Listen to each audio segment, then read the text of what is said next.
That'd be great. Thanks. Goodbye. Thanks for being here. Okay, so or just see where we are. All we do. It's a rubber thing. So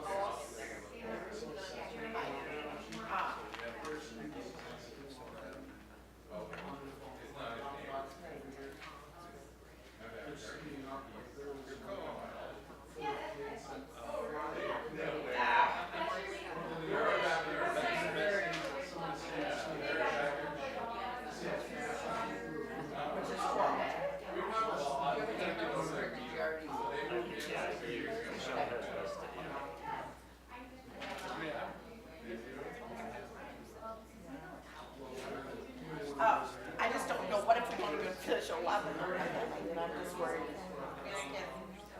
What's on our avenue?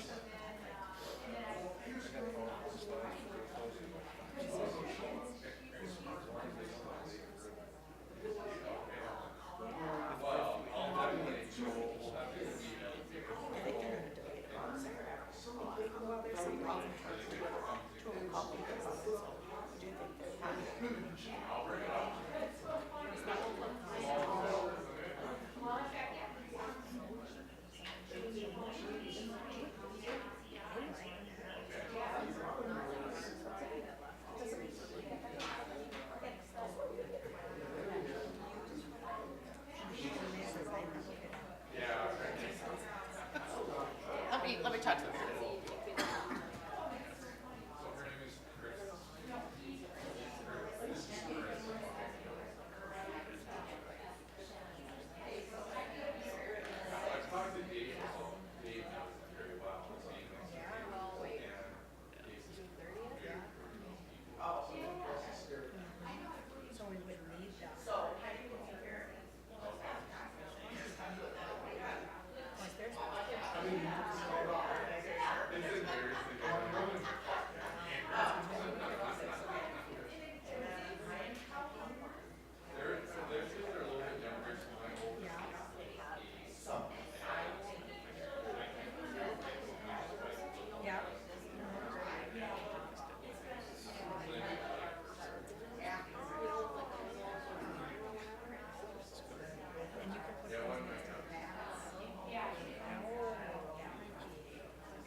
expect a quick meeting tonight, Mr. Mayor? No.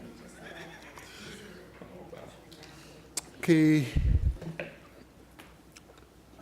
Everyone probably should get started here. It's good to see my colleagues back. Going to call the meeting to order. It's been a while since we've been together. So it's kind of good to be back together again. So good afternoon. The time is approximately 5:31 p.m. We'll call the meeting to order, the Moorhead City Council, May 13th, 2019 edition. Madam Clerk, will you please give us a roll call, please? Shelley Dahlquist. Here. Sarah Watson Curry. Here. Shelley Carlson. Here. Heidi Duran. Joel Paulson. Here. Deb White. Here. Steve Gertz. Here. Chuck Hendrickson. Here. Mayor Judd. Here. Will we please stand and recite the Pledge of Allegiance?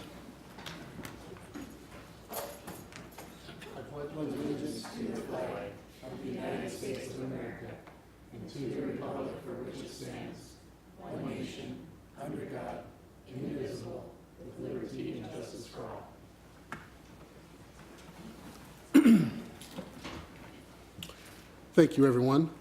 And moving forward to item number 3 on the agenda, are there any amendments to the agenda? Yes, Mr. Mayor, if we could please move 5A until after item 12. I'd like to get through those first 3 engineering projects due to a later commitment by the engineering staff. So if planning department doesn't mind waiting, they do, but she'll go along with the flow, I'm sure, right, Christy? Well, it may be a little while, but we'll try to get through. So we'll move that agenda item 5A behind item number 12. Yes, sir. Are there any other amendments to the agenda? Can I get a motion to approve the agenda with said amendment? Move to approve with said amendment. Motion made by Councilmember White, seconded by Councilmember Paulson. All in favor of said motion, please signify by saying aye. Aye. All opposed, same sign. Motion carries. Item number 4, consent agenda. Are there any items that need to be pulled? Moving forward, is there a motion to approve the consent agenda? Motion made by Councilmember Hendrickson, seconded by Councilmember Carlson. All in favor of the motion, please signify by saying aye. Aye. All opposed, same sign. Motion carries. Moving to number 6, approval of the minutes from April 22nd, 2019. Are there any, well, I should clarify, I think there was a typo, need to pull it up on my computer. General Semonite was spelled with an I, it should be with an E. That's the only thing that I saw. Just want to be sure to give some respect to the general and spelling of his name. Other than that, I don't see any other, unless someone has anything to add to the minutes. Is there a motion to approve the minutes? So moved. Motion made by Councilmember White, seconded by Councilmember Watson Curry. All in favor of the motion, please signify by saying aye. Aye. All opposed, same sign. Motion carries. Citizens addressing the council. Again, just a note for people at home, people present, this is an opportunity for members of the public to address the city council with items that are not on the current agenda. Items requiring council action may be deferred to staff or boards and commissions for research, if appropriate, if you wish to be heard during this time. Also, there are request to speak forms that are present in the entryway as you walk in. We would ask that you fill those out, submit to Madam City Clerk, and then we will put you on the list to speak, to be heard. Seeing that there are no individuals present that wish to be heard, we can move to, number 10. Consider bill grant application for the 11th Street Railroad Grade Separation Project, engineering number 14-02-03. And present is Dr. Bob Zimmerman. Thank you, Mayor, council members. 2 or 3 weeks ago, the U.S. DOT issued a notice of funding opportunity for their better utilizing investments to leverage development grant program, otherwise known as BUILD. This program is for projects that have significant local or regional impact. This is a competitive solicitation looking for applications throughout the country. Under this year's program, $900 million available for awards, no more than 50% urban and no more than 50% rural, excuse me. And for this particular program, the city is classified as rural, which means that we would not compete with large metropolitan areas throughout the country. The program allows for awards between 1 and 25 million, and there is a requirement for equitable geographic distribution. The key dates for this solicitation are the applications are due on July 15th, notice of award in November, funds must be obligated by September 30th of 2021, which would be interesting for our project, the 11th Street Grade Separation Project. If we were to receive an award, that would put that project on a very, very fast track. This is not the first go-around for this project. The city has, jointly with MnDOT, submitted applications under a number of previous federal programs. Most recently, the 2018 BUILD grant program. Following the notice of awards, obviously we didn't receive one. We were able to have 2 debrief sessions with the U.S. DOT staff, specifically to address our application for that project. Just to note, they did receive a large number of applications, 851. About 11% received funding. Interesting though, this is very different from previous applications. Our application fell into the highly recommended category, which is the top of 4 categories or the top 15 to 20% of all the applications. So it moved on for further analysis, specifically of the benefit cost ratio for the project. As part of that, the federal U.S. DOT economists take the data that's submitted and recalculate a benefit cost ratio. They reduced what we submitted from 1.55 to somewhere around 0.7. So we had a second debrief specific to that issue with their economists, and they gave us a number of tips on how the application might be modified if we were to resubmit, specifically regarding safety, travel time savings, train delays and productivity, as well as property value changes as a result of the project. So we got some very good direction. But for that review, I think from a staff perspective, we might be hard-pressed to say it's worthwhile to pursue another grant application. But given the positive feedback that we received, it may be worthwhile to resubmit the project. So currently, the estimated total project cost is somewhere in the $52 to $62 million range, being updated as we do the environmental documentation. As previously noted, the max award under this grant program is $25 million. The point being, even the maximum award wouldn't fully fund the project. It would be partial funding towards the project, but could be significant funding towards the project. KLJ provided some consultant assistance in the previous application. We would propose to have them help update that information, specifically paying attention to that benefit cost analysis. MnDOT has agreed to cost share the application at 50%, but any submission here is totally at the discretion of the City Council. So if you wish to proceed, there's 2 resolutions in the council packet. One to support the grant application and another to approve a budget adjustment to transfer the city's share of the grant application cost to the engineering budget, and then to receive the MnDOT cost share. So with that, I'd be happy to entertain any questions.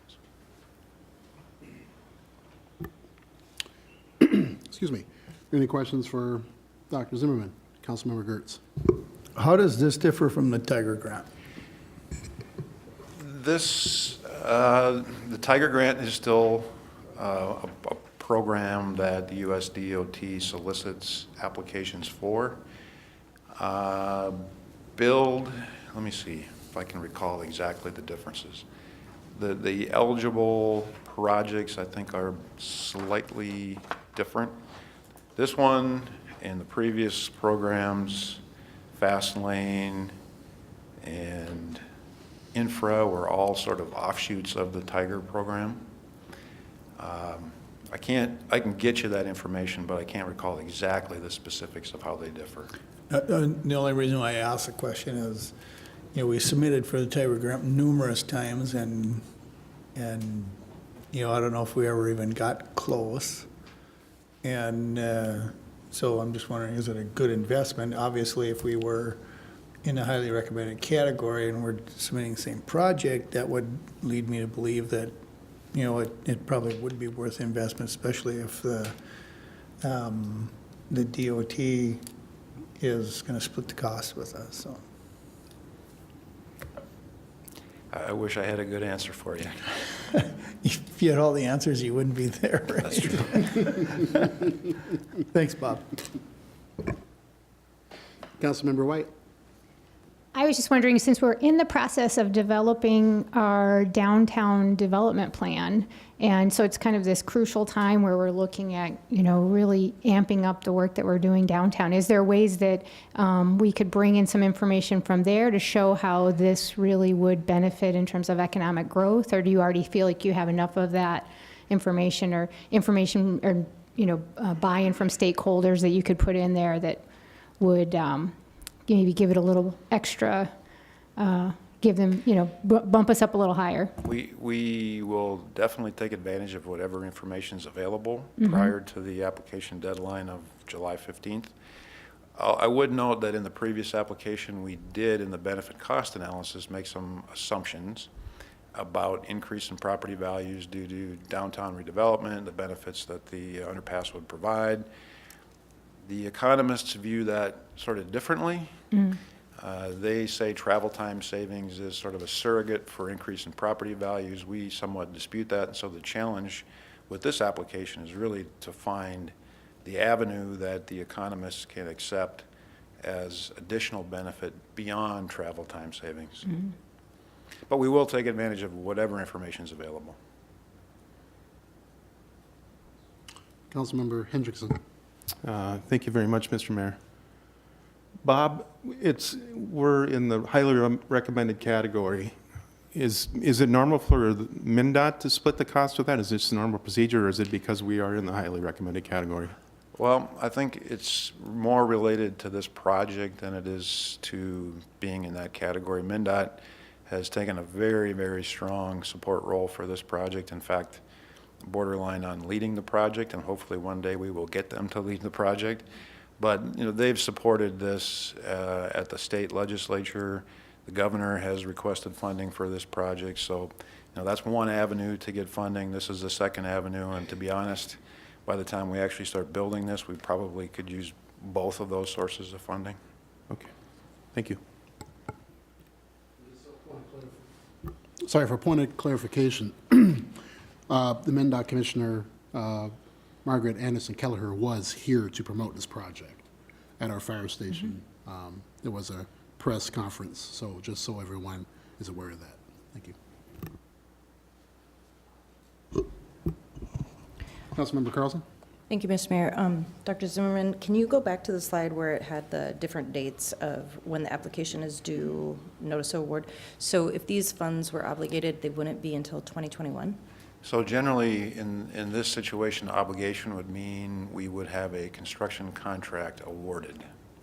So prior to September 30th, 2021, we would have to complete the environmental document, which we're working on, finalize the design, and receive bids, and acquire right-of-way. So those, between November 12th of 19 and September 30th of 2021, it would be very fast-paced. I can guarantee you that we would meet the schedule, but it would be very fast-paced. And then how would that affect, if this was awarded and we did not get funding from the state? How do you balance that then? Well, the state has indicated that they would already dedicate $18 million towards the project. I think the other benefit of receiving this is you would have a very, very strong case during the 2020 state legislative session to request funds to make up the additional match to the federal funds. Councilmember Paulson. Thank you, Mr. Mayor. I have a couple questions, Bob. In regards to the BC ratio, is there any tentative feel as far as where that BC ratio might come in with some of those revisions? Well, I think the goal is to get it over 1, and once you get it over 1, then the project stays in the category that moves on for what they call senior leadership review, where they distribute that to, sort of geographically. So I think all we need to do is get to the 1 to Okay. advance for that further review. And so we may have been funded the last go around had we, kept the BC ratio where it was and not had some of those revisions. I know these grant applications are very laborious. There's a lot of work that goes into them. And I think that the price that KLJ has quoted is a very good price. And I'm assuming that's because they're building off of their previous build grant application. And with MnDOT also chipping in 50% of the share, I really think it's a good financial investment, so minimal to have such a large impactful return. So I guess I'm in complete favor of moving forward with this.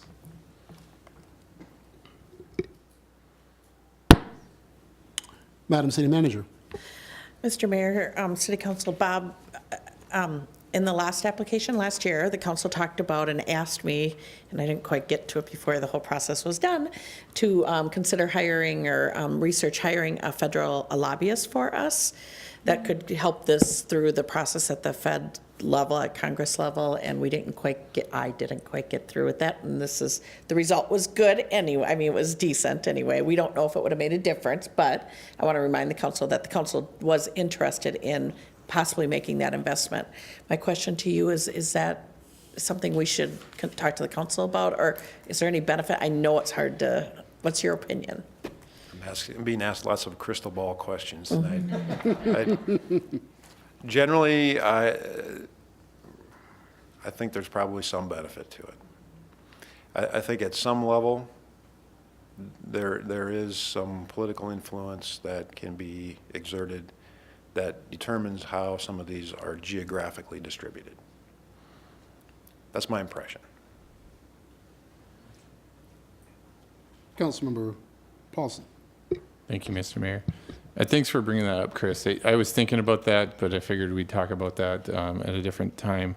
But I think it's very pertinent to this, and I think my feeling is Bob's right that being able to tell our story to politicians can't hurt us, and it can only help us in that regard.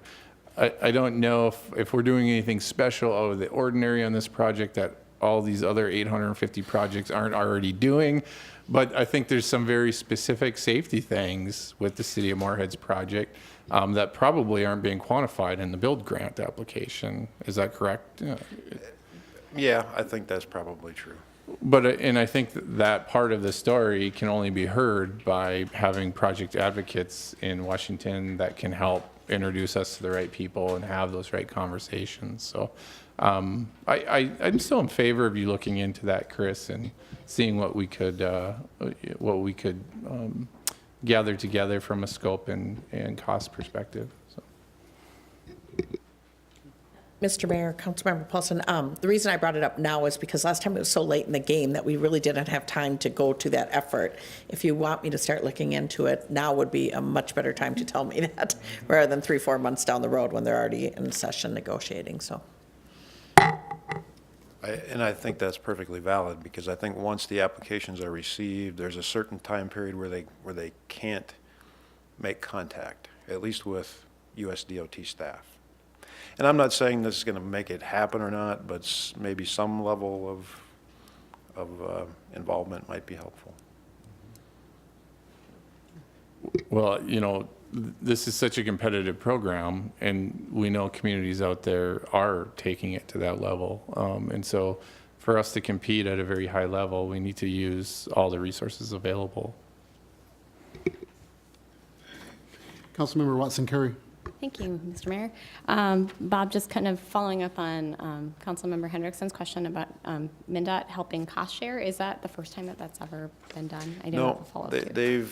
All of those previous applications that we talked about, they cost shared on those. They did as well? They did on those, for this project.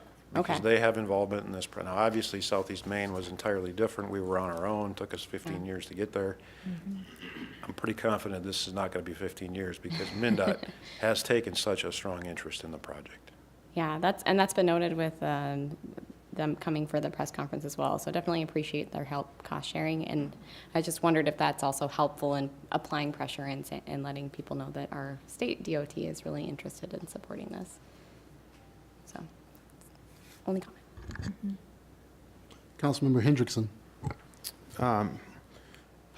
Thank you, Mr. Mayor. With this 11th Street underpass, I think it's a good thing for downtown. I think it's a worthwhile investment, so I move for approval on both A and B. Okay, Councilmember Hendrickson has made a motion to approve the resolution to support the grant application under 10A. Is there a second? Seconded by Councilmember Dahlquist. We open the discussion. Yes. I did B Well, too. oh, okay. I think Councilmember Paulson, you wanted to have further discussion? I was just wondering if we shouldn't provide some direction to Chris in reaching out to some federal lobbyists in regards to this project, but just in regards to other future projects as a part of this motion, just to give her some direction. Any? I'm fine with that amendment. It's a friendly amendment. So there's a friendly amendment, and let me go back to clarify. Is your motion relating also to 10B with the resolution to approve the budget adjustment? Absolutely. Okay. So, Mr. City Attorney Shockley, is that okay for me to combine both? Mr. Mayor, yes, it is. Okay. So then the motion is now, is to approve the resolution to support the grant application with the resolution to approve the budget adjustment number 19-016 and a friendly amendment to the motion by your language, which I'm not going to restate because I don't remember what it is, to give Madam City Manager direction to follow up on this item. So that being said, your second is still good? Yes. So the second is still good by Councilmember Dahlquist. Okay. Excellent. So all in favor of the motion, please and the friendly amendment, please signify by saying aye. Aye. All opposed, same sign. Motion carries. Thank you. Thank you, Dr. Zimmerman. Brings us to item number 11, resolution to reject bids for Center Avenue Street Improvement Project, engineering number 19-A2-02. Dr. Zimmerman. Thank you again, Mr. Mayor. Obviously, this is not the action we were hoping to bring to City Council tonight, so we wanted to provide a little bit of background on why this recommendation. Again, the project Center Avenue from the river to 8th Street. This is a list of what was all included in that project. I don't want to go through every bullet point there. You've seen those before. I think you're all fully aware of what the project was. Envisioned to be, in conjunction with that, a number of other projects going on. Moorhead Public Service doing the water main replacement currently. We're also doing some bridge repairs. That work is underway. And then there was also a future scope of work for streetscaping and landscaping that was envisioned to be let as a separate contract at a later date. So we received bids on April 17th. Only one bid received, that from Ob Construction. Their bid was a little over $2.9 million. The engineer's estimate for the project was about $2.2 million. What does that mean in terms of being able to fund the project? Our funding sources, and this is drawing again from information from the public hearing, include special assessments, $126,000. Relatively small number because the assessment district benefiting area for the street is relatively small. We have the downtown area with major streets close to each other, so a limited area receiving benefit. Along with that, city funds of about $205,000. That assumes that the city would issue a bond for a total of $631,000. We would take $300,000 of that, set it aside for that streetscaping, landscaping work, leaving the balance of $331,000 of the bond seen split there between specials and city funds. So adding those two together, $331,000.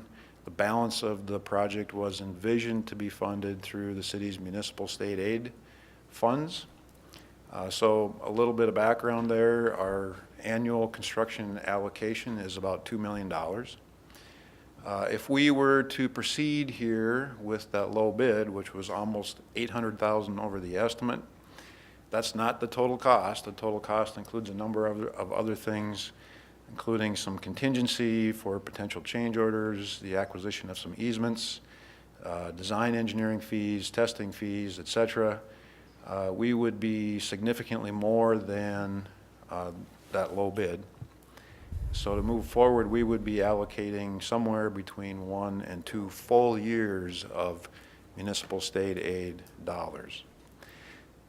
While that's possible, it's also important to keep in mind that previously we talked about the budget for the Southeast Main project. You'll hear about it again tonight. As part of that underpass project, we're committing essentially 2 years of municipal state aid construction funds already. So to advance that much for Center Avenue would put us out into the 3 to 4 year time frame. As well as for that project, at least from a staff perspective, we believe that it's important to be a little bit conservative. I'm talking about the underpass project, for any unknowns that we may encounter throughout this construction season, and have some flexibility to use state aid funds for those unknowns if we should encounter those. And not to mention, in our 5-year street plan, there were a couple of other projects programmed within the next 5 years that were envisioning use of municipal state aid funds. So to be quite frank about it, the low bid that was received is really beyond the financial plan that was prepared and the budget that was prepared for this project.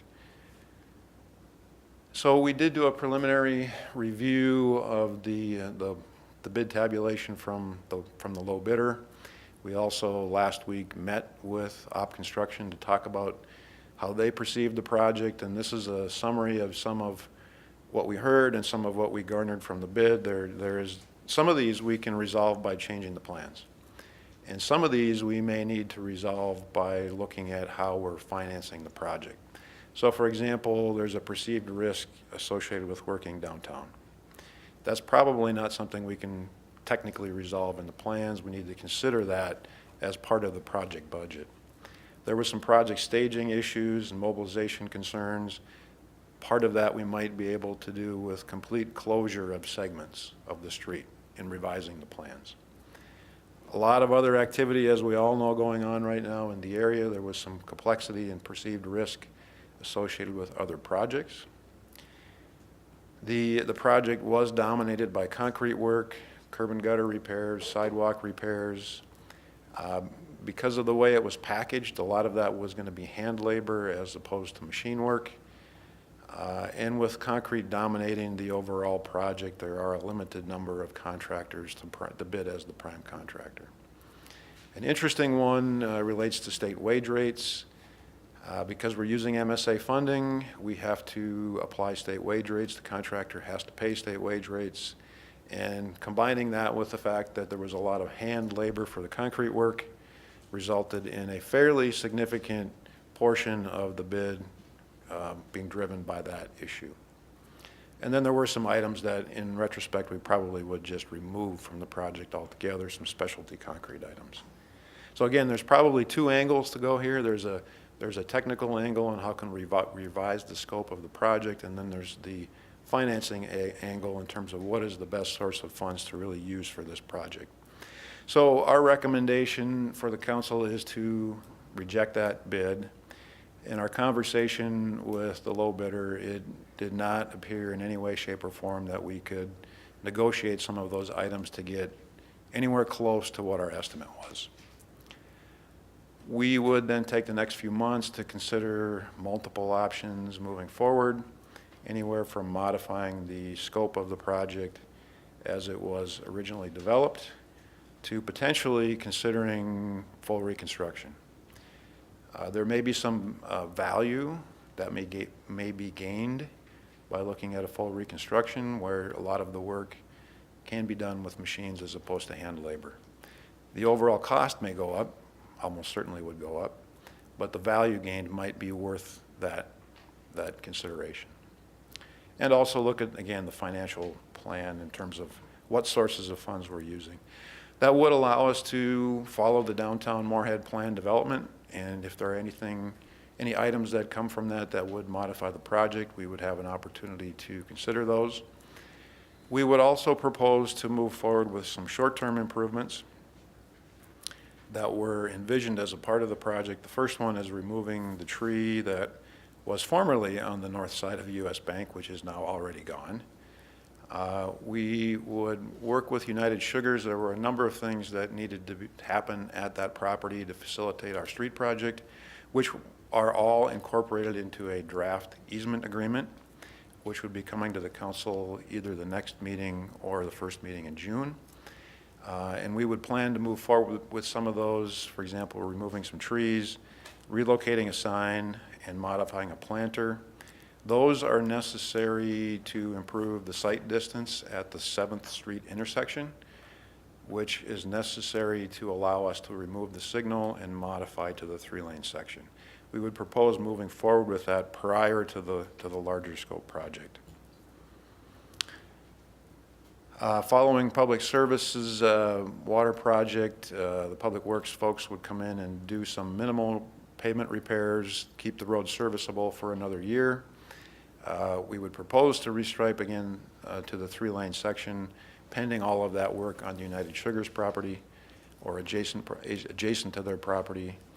Proceed with removing the traffic signal at 7th and Center, and then modify the other signals to accommodate that restriping.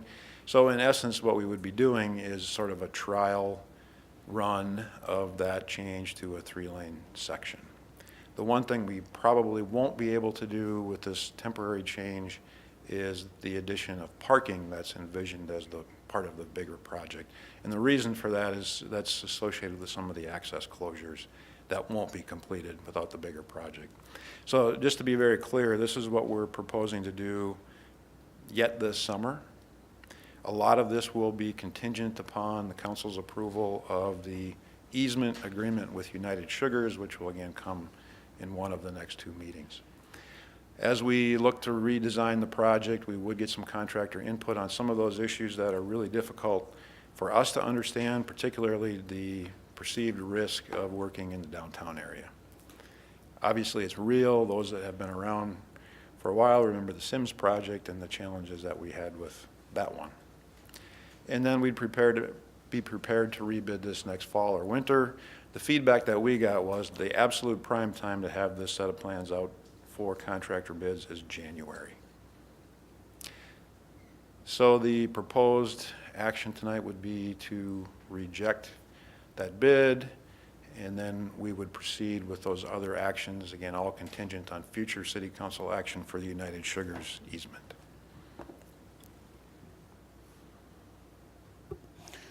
Thank you, Dr. Zimmerman. Councilmember Dahlquist. Thank you, Mayor.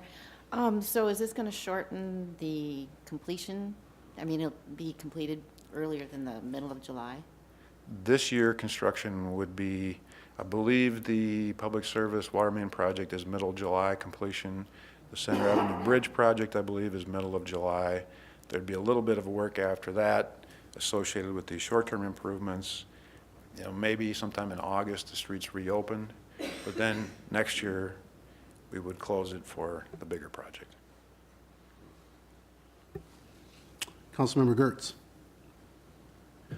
So at our, the last Moorhead Public Service Commission, Chris Knutson, the Water Division Manager, had indicated that by delaying this project would increase their costs by up to $80,000. Do you have a reaction to that? He had indicated there are a number of fire hydrants that would have to be relocated.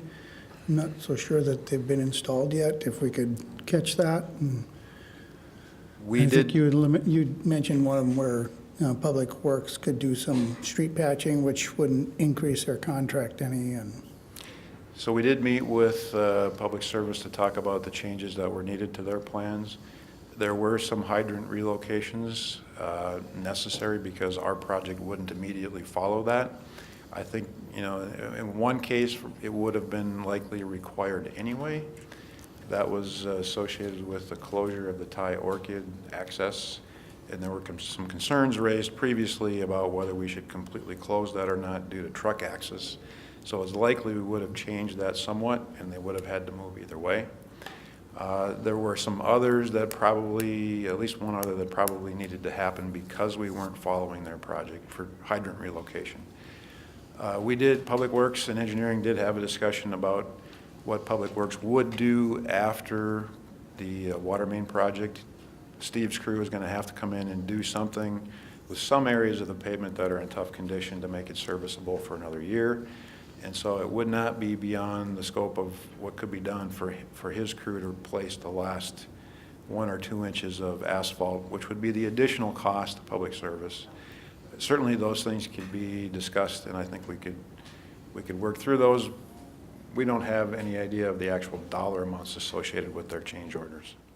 well, I guess my point is if we can, as a city, operations department, if we can mitigate some of that cost so they don't have to deal with a change order on their end, that would be best, and to help keep the cost down if the council decides to concur with your recommendation of rejecting the bids. You know, I think that if there's any way you can, you know, close the street down for a shorter period of time than have this traffic on both sides, one side flip to the other side for twice as much time, it just seems like it's maybe a little bit shorter pain, but it gets over more quickly. If I drive down there right now, you can't get into any of those businesses right now because all the intersections are blocked off. So, you know, like you said, it's kind of a trial run, and we're kind of getting that trial run of that bypass head-to-head traffic on 2 lanes. That it's not real efficient for contractors to get work done in an expeditious fashion. So, Madam City Manager.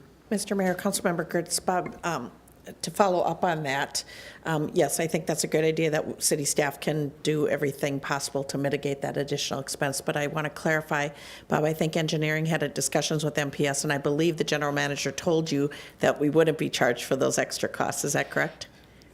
I was led to believe that the scope of the changes was not that significant and that there would not be a request. And when we met and talked about the details, there was no request for additional assistance. But certainly we're here to work through those issues. Thank you. Councilmember Gertz. At the MPS meeting, I don't specifically recall him saying that they would charge us, but that they would be faced with extra costs. I don't know if there was an implied. That the commission then said, well, somebody would have to pay that. Okay. And so the implication was there, which is why I followed up with Bob, which is when he said, no, they led us to believe we would not have to pay anything. Okay, thank you.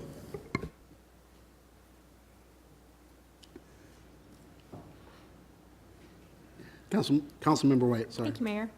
I had just a couple of questions. Well, first, and even before that, I just wanted to say, I think one advantage clearly to delaying is that as we are working on this downtown development plan, that it's, you know, it would be unfortunate if we made changes that then were counter to that, that actually this pause might allow us to do things that could work better for the plan that we're working on.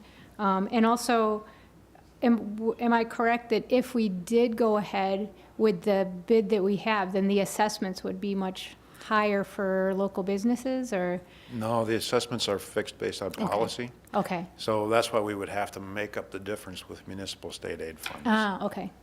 And then I also was wondering, if you did the kind of short-term fix, when you did that restriping, would that allow for you to add that bike? We were looking at adding a bike lane too, right?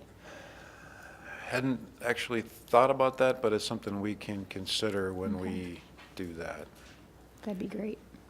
Thanks. Councilmember Hendrickson. Thank you, Mr. Mayor.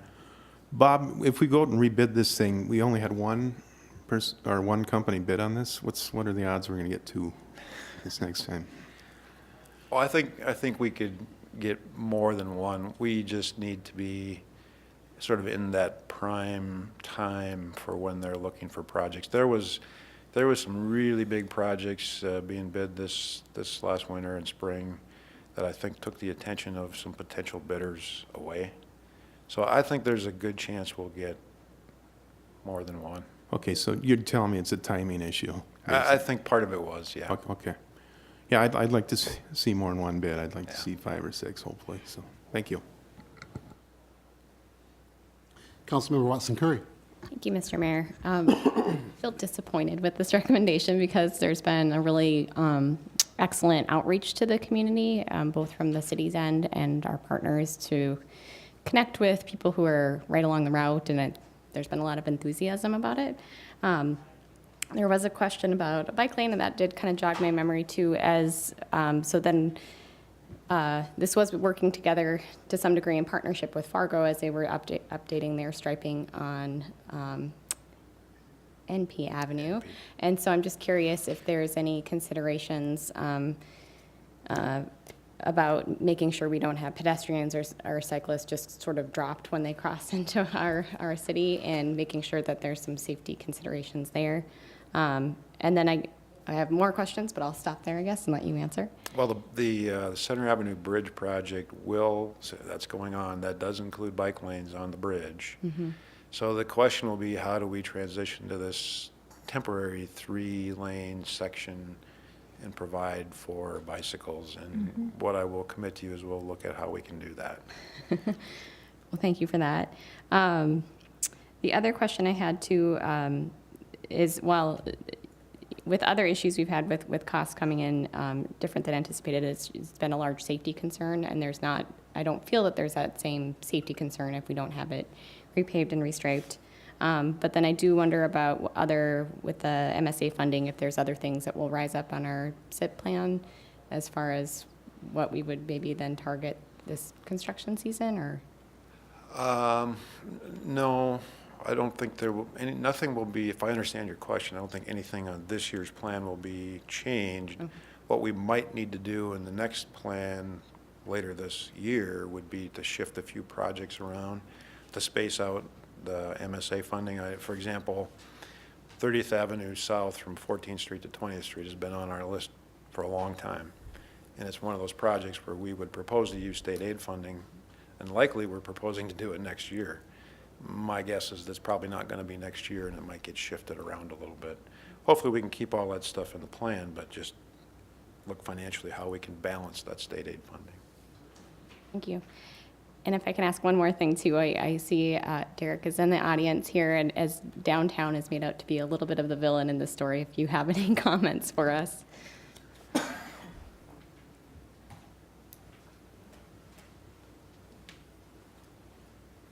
Sorry to put you on the spot. No worries. Thank you, Councilmember. Obviously it is disappointing. We were hoping that we could start this. I think the bigger concern that I have is just making sure that we have a thoughtful communication response to the property owners. I think having a plan moving forward with potentially restriping that to what the new layout would be. Whether that's, I mean, I know we're going to have some issues with not changing some curb lines, but maybe getting a feel of it. I still think there has to be a very strong consideration of the timing of this now. Obviously, there was a big push by the property owners to have this under one construction season to limit basically the inconvenience to those property owners. So just having some thoughtful conversations and having some really, I think, difficult conversations with those property owners is going to be key in really how we move forward. So certainly we can look at it as a part of the downtown plan. I know there was well over a year of public engagement with this project, so I think there was sufficient and very well done public engagement with it, but certainly reopening that, having conversations with a new bid, whether that is a full reconstruct or maybe there's some different things we can do with it, will be important. But obviously, if we move forward, there's nothing much we can do with this. I think that's the story that we have to tell. This is what the bid was. It would have been nice to see some other bids, but again, having a good plan of how we move forward and how we communicate this is very important. Thank you. Does that bring any, excuse me, any other questions, comments, or discussion? Councilmember White? I guess one, related to that, I'm not sure if, what we have to decide tonight, so would there be an opportunity for us to put it on hold so that we could have a chance to talk to some of the downtown business owners and get some feedback, or? What I would suggest is there's really no hope in salvaging this bid to construct. So rejecting the bid is not something that you really need to delay. We won't proceed with those other modifications until we have an agreement for United Sugar's easement in front of the council. In the meantime, we will, and we're planning to do an e-notification plus a mailing to the property owners that are affected, the businesses that are affected, and we could further expand upon that outreach, working with Derek if we need to. Yeah, and I'll just follow up and just say that I've already been getting phone calls from some of the property owners, obviously kind of wondering what's going to happen. I've had some conversations with Bob. I think we're all on the same page, and I hope the council would be in the same understanding that we can take some time before we potentially just restripe and put something out there, but have some thoughtful consideration to what it looks like, the timing, and everything else. For example, one of the property owners was looking at getting a bar restaurant concept right along Center Avenue. You know, how we function that space in front of his new building obviously is critical in attracting a tenant. So I reassured him that we'd obviously have continued conversations and try to accommodate the best we can. And I think that's what we have to do at this point in time. Does that raise, excuse me, any further conversation? Councilmember Dahlquist? Thank you. I think I'm like the only one that has raised any concerns about the changing the 4 lanes to 3 lanes. But this will give us a chance to see that, see how it works, because I have been stuck, you know, between the tracks and not being able to turn left or right or get to the underpass. So this will give us a chance to take a look at that before we actually do it for sure. Thanks. Thank you. Does that raise any, Councilmember Gertz? I move that we reject the bids for Center Avenue Street Improvement Project number 19-A2-02. Second. All right, motion's been made by Councilmember Gertz, seconded by Councilmember Dahlquist. All in favor of said motion, please signify by saying aye. Aye. All opposed, same sign. Motion carries. Thank you, Dr. Zimmerman. And Mr. LaPointe. Thank you. Okay. So that moves us to item, excuse me, number 12 on the agenda. Consider proposed change orders for the Southeast Main 20th Street, 21st Street Railroad Grade Separation Project, engineering number 02-02-02G. Dr. Zimmerman again. Thank you, Mayor. I'm just going to briefly introduce this. Tom will go through the details. I need to leave to be at the Buffalo Red River Watershed District meeting at 7, so I may not see the conclusion of your discussion here tonight. But I do want to point out, there's a couple decision points for the council tonight, and also an update on project changes. Last year, almost a year ago, when the city council awarded the bid, you challenged staff to work with contractor to find $2 million in cost savings. And part of what you're going to hear through Tom's leadership on this project is that we've found those $2 million. So that's a real positive thing to keep in mind as you maybe struggle with these other two more difficult decisions. So with that, I'm going to turn over to Tom, and he's got a presentation. Thank you, sir.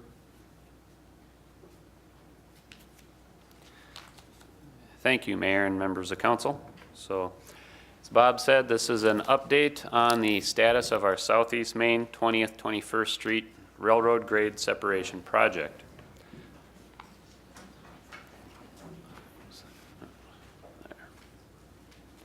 Okay, so just as a brief summary of the complexity of this project, it involves 3 new railroad bridges, about 1 mile of road reconstruction, a half mile of retaining walls, and 270,000 cubic yards of excavation, which that's a key point that we'll be getting to later, which deals with the contractor's request for night work.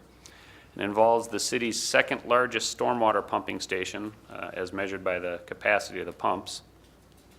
Includes 3 traffic signals and 9,400 feet of new storm sewer. We also relocated 1 mile of water mains, and these weren't just small water mains, it was the major MPS transmission lines. And then 500 feet of new sanitary sewer relocation as well. In addition to all of the work that we've been doing under our direct contract with Ames, there's also others working on site. Moorhead Public Service spent over $1 million relocating their electric transmission line. The 6-inch gas main by Excel Energy had to be relocated. And BNSF currently has crews on site installing more than 2,000 feet of temporary railroad tracks and the signals and everything they need to have for that. And that's their own signals, not the ones we think of at our crossings, but the ones that are guiding their trains through it. And then later on this year, they'll be installing permanent track. So they'll be coordinating closely with Ames Contracting on when they're coming in and out and getting these various steps done. The work with BNSF is something like $7 or $8 million worth of work just there. And so the progress to date under the contract we have with Ames, they have completed about 25% of the work, so that's how much we've paid them through the most recent pay estimate. The MPS electric transmission line and the Excel gas main have been relocated, and then BNSF and Outer Tail Valley crews are on site now working on the shoe flies, so we'll start seeing some invoices coming in from them as well. And then this is actually an exhibit that the contractor made. It helps them when they're talking to us about the project and where they're working. And so this was really about what areas they could work on at any given time, and it kind of follows the construction critical path method. They can work in these areas. So it is in order. A, B, and C is largely what they worked on last fall, and that was because that was really the only place they could go until the shoe fly work was going to get done. They've done a little bit of work in Area D, primarily regarding the stormwater pumping station and the force main that takes the stormwater east to the ditch. They've done a little bit of excavation in what's called areas D and E up there, and it's primarily the stuff that's far enough away from the tracks they could work on it safely. Okay. Now that BNSF is installing the shoe flies, which go through Area G, so the shoe flies go through Area G. Once they're in place, then Ames can do what they call the mass excavation in Area D and more of it also in Area E. But specifically, it's that Area D. That's where the existing tracks are. They can't do a thing until BNSF has the shoe fly installed. And once they do that, they've got quite a bit of excavation to do, and they have to get a lot of that excavation done before they can start building the bridges.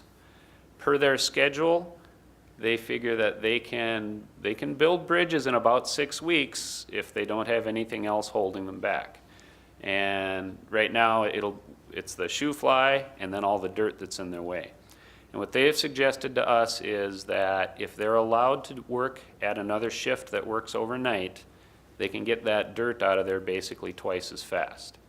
And that's the only type of night work they're asking to do. That is something we should have explained better when we sent the notice out to the people. I think in the comments that we received back, there was a little misunderstanding of that. But it's just excavation. They'll be able to control how the trucks come in so they won't have to back up, and that's the largest noise you get. Some of their excavating equipment would still back up. They can change out the, they've got a different beeper. It's as a lower pitch. It's not as noticeable. So they'll have that, and of course they'll be digging in a hole. That's where most of that sound will be, so hopefully that would also shelter it.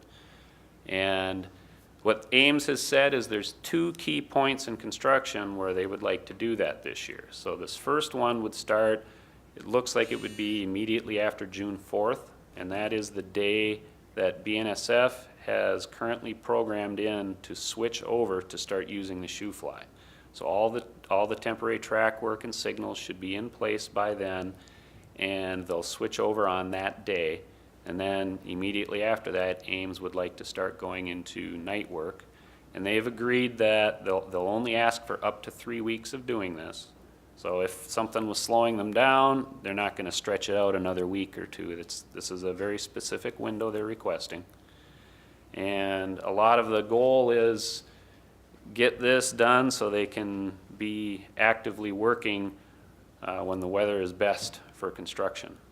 And so they just want to accelerate this. The second time then would be one of the 3 bridges, the south bridge that spans where the current Main Avenue 21st Street intersection is. When that bridge, to install that bridge, we can't quite work on it all while the shoe fly is in place right now. And that's because the Otter Tail Valley line that comes over is still a little too close to the south end of that bridge to safely do it. So they can work on the north abutment of the bridge, but until the Otter Tail Valley track gets shifted onto its permanent alignment, they can't really do any work on the south end of that bridge. And so they'll still have, we got to get the Otter Tail Valley moved over. Right now we're thinking that's September is when that would happen. And then they'll have another, it's kind of 6 weeks because they can do an entire bridge in 6 weeks, but a half bridge is also 6 weeks because it's ground up. They're working on both sides of it at the same time. Well, if they're still only working on one side, there's still only so much they can do in curing the concrete and everything. So they're still figuring it's about 6 weeks before that bridge is done, and then we can switch the BNSF track from its shoe fly onto the permanent, and then that gets us back to that area, that area G. So that turquoise area in this map, that's once the shoe fly is off, then they can do all of that excavation, and then they'll be working on trying to get everything else done.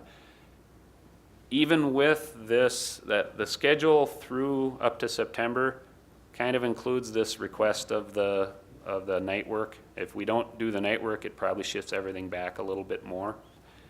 Even if we approve this request, the chances of them getting this underpass open this year, it's pretty slight. It would take very good optimal summer construction conditions, excellent, perfect coordination with BNSF, and having a nice late fall and a very delayed start to winter.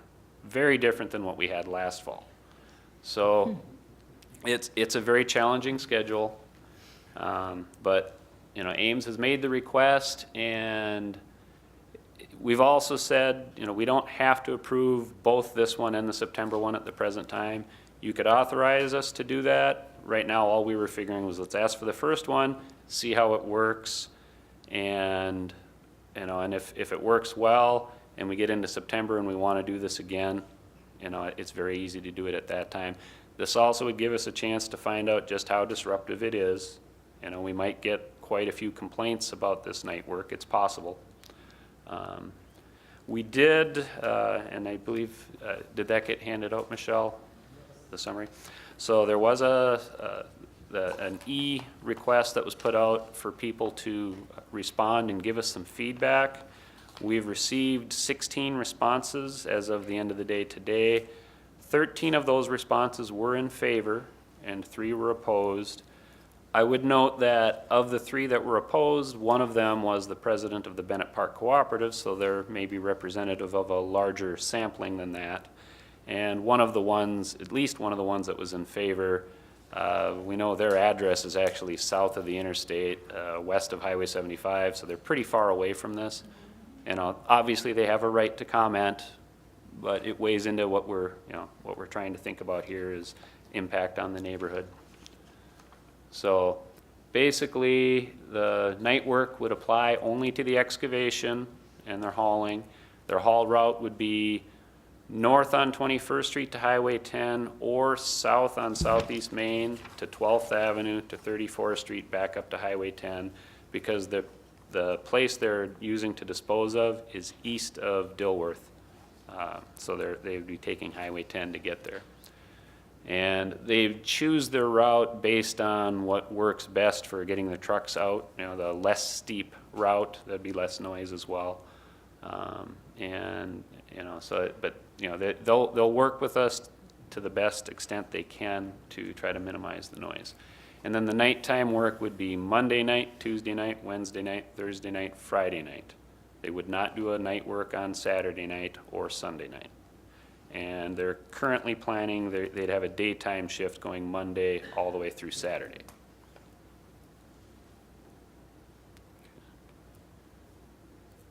And then this is just summarizing the project again, and this is to talk a little bit about the change orders that we've done to date. So back in June last year, this is a slide from that public hearing presentation, and we had an anticipated total construction amount, engineering and contingencies. So the contingencies theoretically is allowing for changes during construction that would be incorporated as change orders and other things. And that would also include if the railroad has change orders for us. And we talked about some potential construction changes, and there was a 5th change order we talked about, and that was about doing shorter retaining walls. But as we looked into that more, the cost savings wasn't as big as we'd hoped, and it really would have hampered the schedule because we'd have had to redesign all of those walls. So we dropped that one from consideration. I think that at the time we were talking about a little over $100,000 potentially for that. So we dropped that one from consideration. We've signed the pump station modification change orders, and we're expecting to receive the construction staging shoe fly change order and the shortening turn lanes pavement typical section modifications change orders any day. And we fully expect to sign those. And the one that's a question mark, and the contractor's given us a hard number on that, deleting the ornamental metal railing and replacing it with a vinyl coated chain link fence. So currently every one of the retaining walls in the project has that decorative railing. It was bid that way. We were planning to still keep those decorative railings on a couple of walls. Like, for example, there's a fairly short length of wall by the Tasty Freeze. I think there was one other one at the end where we're gonna cul-de-sac 5th Avenue South by where the old Morningside Motel was redeveloped, because those are retaining walls that are more visible. So we were proposing to keep it there but delete it in all the others, and that's what this $92,000 would reflect. And given that it's a relatively small change order on the scope of things, and we know there was some concern about deleting that for aesthetic reasons, we thought we'd bring this back to council one more time just to have the council provide some feedback. And it's not like the railing is extremely decorative, but it's still going to be more attractive than a chain link fence would be. And this is the detail from the plans that shows what that decorative railing would look like. Okay, and then of course, as I'd mentioned, we had contingencies to address other change orders. So these are change orders that have come up since the project was awarded. And we have had one change order that was a negative. We had one, and that was a pretty significant negative. We had a fairly large change order because we found some contaminated soils in an area where we were putting the water main through. And so we had to do some special mitigation for that. And it was very expensive, but it was necessary. We didn't really have another way we couldn't avoid it. And with something like the water main, we didn't want to take a chance. And then the other one, the last line item on there, isn't technically a change order, but it's a major quantity item. And that is for the walls. They're supported by piling. So that's actually most of the noise they've been making over the winter was pounding in pilings to support the walls. Our clay soils are not very good for supporting things like retaining walls. So we have to pound these pilings down until you get to stiff enough soils that'll hold it. Well, they have to estimate how much they're going to need based on geotechnical reports, and we try to estimate a little strong. And as it turns out, they've been averaging anywhere from 4 to 10% under so far. And it's a very large contract item, $4.3 million. So I'm just, for the sake of extrapolating that out throughout construction, if we realize that all the way throughout construction, we potentially could save over $200,000 on that. So right now, based on the best available information, we're thinking these other changes will add about $90,000 to the contract amount. So now, plugging those numbers into our budget, you can see contingency I've dropped to $748,000. That includes some of those other changes that have happened. The construction amount is dropped to reflect those 4 change orders that we'd been directed to consider at the time of award. So if we don't do the decorative railing deletion, we'd add $90,000 back into that item. Okay. And it looks like the PowerPoint didn't quite catch all of this. This is another slide that was updated from last year, and the text isn't showing there. But I'll back up. Okay, presumably that did show up on your council packet. So basically, what that gets to, and the part that's missing in the oval on this presentation, is the discussion about special assessments. Obviously, that's something that we would have all liked to not incorporate as part of this project, but we did hold a public hearing that considered the use of special assessments. And really, the only avenue for us to avoid special assessments is to significantly bump up our municipal state aid street part going into this, which we're already using 2 years worth of state aid dollars on it as it is. And as far as special assessments goes, we still haven't made a final decision on anything on that. I mean, what the council did was we ordered the improvements, we held the necessary public hearing, and then set a timeline that sometime later in the project, when the funding and cost pictures were more clear, we would evaluate what we should do for that last portion of the funding. So what we're looking for tonight is an affirmation of change order number 3, whether we should do it or not, and then authorization for us to execute the change order regarding the nighttime construction. So if you have any questions. Councilmember White? Tom, I have a comment and then 2 questions. So my first comment, I think getting the community input was really valuable. And in regard to the suggestion that we allow them, if we decide to go, allow them to do 24 hours for just that first 3 weeks and hold off on the other, I'd like to see in there some conversations with them too about some of the adverse impact that people are already feeling. So in particular, the comments from the president from the Bennett Park Neighborhood Association that, that could be part of that conversation too, of, well, we're doing this, but, before we go ahead and say, now we're going to allow them to do this twice, let's also talk about some of the issues that are coming up within some of those neighborhoods right now. So I'd like that to be, if we do approve the first 3 weeks, I'd like to have that be part of the conversation too, and really come back to that and see also if we see some of those issues being addressed before we approve another 3 weeks in the fall. And then my 2 questions, someone else also brought up the issue of workplace safety issues, and so I'm wondering if you have any response to that, of if we are going to now allow them to have 10-hour work shifts, 5 to 6 days a week, that what impact could that have on work safety? And it does concern me. And then my last question will be, you addressed part of it, but it has to do with the change order for changing out to add the chain link fence. I'm glad that you mentioned that in some of the high visibility areas, because that was exactly my concern is, we've got the corridor coming up 20th that by Tasty Freeze there, that's, the main corridor coming into the city from that area. And so I wouldn't want it to be there. If you could just briefly afterwards touch on where are some of those areas where you're proposing that we switch out to the chain fence. A lot to give you, okay. sorry. Yep.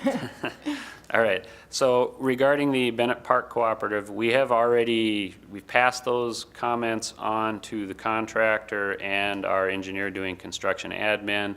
We plan to discuss this at the Wednesday. We have a weekly meeting where we talk about construction issues.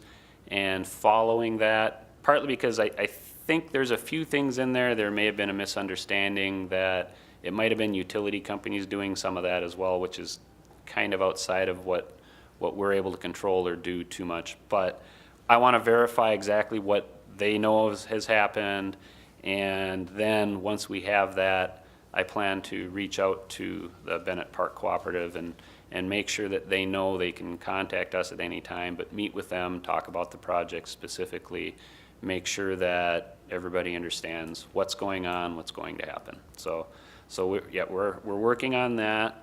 As far as the comment on the safety, the worker safety, all the contractor's proposing to do is add another shift. So it's additional people. So it's another crew. Okay.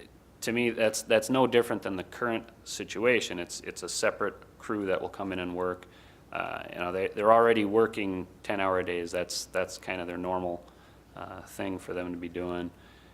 They have to comply with OSHA requirements. Ames is actually, they just completed at the beginning of this month, I think it was the first week of the month, company-wide, they call it their safety week, and they do, every day of the week they had specialized safety meetings, and they talked about a lot of things like that. Their standard practice, every week they have a safety meeting. I think at the beginning of every day they have a very short thing where their workers talk about stuff. So they take safety very seriously. Good. So. And then, the change order 3, basically, so I think there's 7 or 8 retaining walls altogether. Most of them are adjacent to the railroad tracks. Mm-hmm. And the 2 that really weren't next to the railroad tracks, that were right on Main and 21st Street, those are the 2 by the Tasty Freeze and by the east side of the Morningside Motel, where it's really close to residential. Those were the ones that we thought, we should not try to delete those. I think the only other retaining wall that wasn't immediately adjacent to railroad tracks is the one that's by the high school's soccer field area. That's north of 4th Avenue, east side of 21st Street. That one, we were leaving that in as a change to chain link fence. If I may interject, and I'm going to bow out and let council speak, I just wanted to provide some information for the good of the order. I took the liberty of knocking on some doors in those neighborhoods, primarily the condos today on 4th Avenue South, and then I went to the cul-de-sacs that were behind my directions off, but were the mixed scuba in that area. And just for the council and all, knocking on those doors. First of all, when you go to your next meeting, the residents were very pleased with Ames. Just so you know, the feedback and the outreach has been impeccable, as described by one resident. They were very happy with the outreach and the communication. So great job by the city staff and by Ames on that. Generally speaking, everybody was on board with the extra hours. The main concerns were One, the pounding, if, is that going to be going on? And they're probably watching tonight because I told them that we would be discussing this. I'll bring it up just so everyone knows. So there is a concern about the pounding and whether that would go on throughout the night. There are people who have kids, families trying to get some sleep. So that was one main concern, that. And then number two, I think, and this may be with your office and with Chief Monroe, the biggest concern they really had was about the roundabout. And that I sat there for about 20 minutes, and there were still people, primarily kids, parents at home, tell your kids to slow down. They're texting while driving through the roundabout, being on phones. That's the bigger issue, but they really want to get this thing done so that thing can go away. So, but otherwise, good job by what you're doing, but those are the main concerns about the pounding and the noise and what will be done about that. Okay, yeah, and thank you. And I can confirm that while the piling operations will basically go all summer long, they will not be at night. So the night operation was only for excavation. That was the limitation of their request. Good enough, thank you. Councilmember Gertz. I guess I would concur with not awarding change order number 3 to delete the decorative rails. I would prefer to keep them in. It's 0.14% of the project. So when you put it in perspective, it's something that'll last, 100 years. And I just think you'll end up with a much nicer looking project. So I would probably just vote not to award that change order. As far as the after work hours, we're doing this because of safety.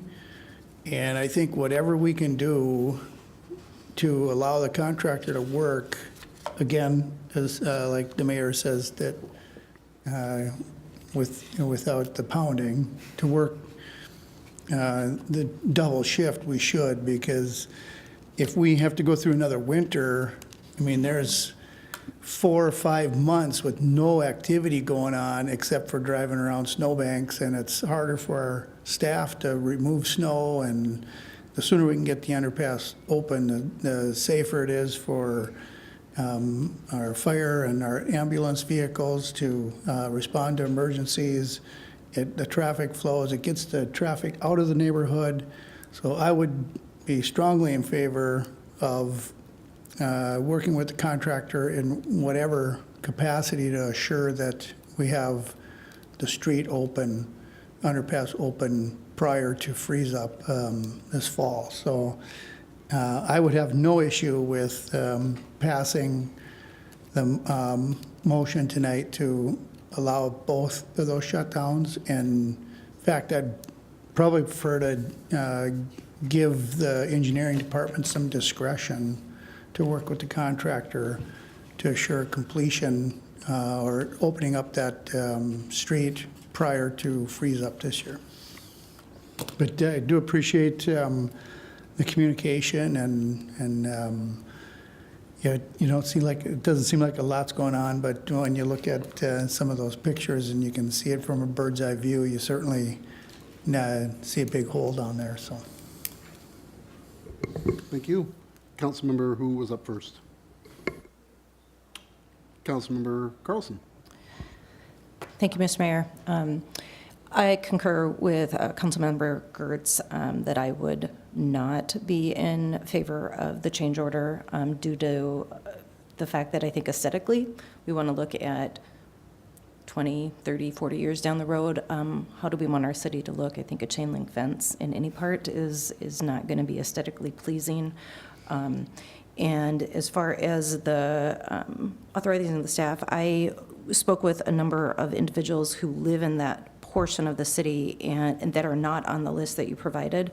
And they were all in favor of moving forward with having the 24/7 type of construction going on. They really just want to expedite this and get this done as soon as possible.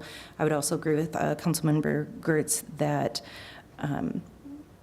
allowing engineering staff to be able to move forward with both of those and authorizing staff to go forward with the 27, both in the spring and in the fall. It will expedite the process too, because then you're not coming back to us again to ask for an additional 3 weeks. So I think that that will just speed up the process, and fingers crossed for a winter that is not like what we had, or a year of weather that was not like last year, and maybe this even could be done in 2019.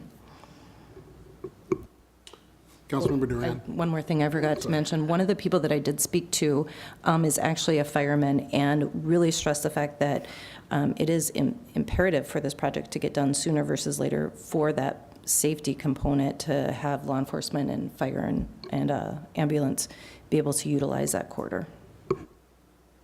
Councilmember Duran. Thank you, Mr. Mayor. I too have spoke with people who were not on the list that was provided to us, that being my former neighborhood.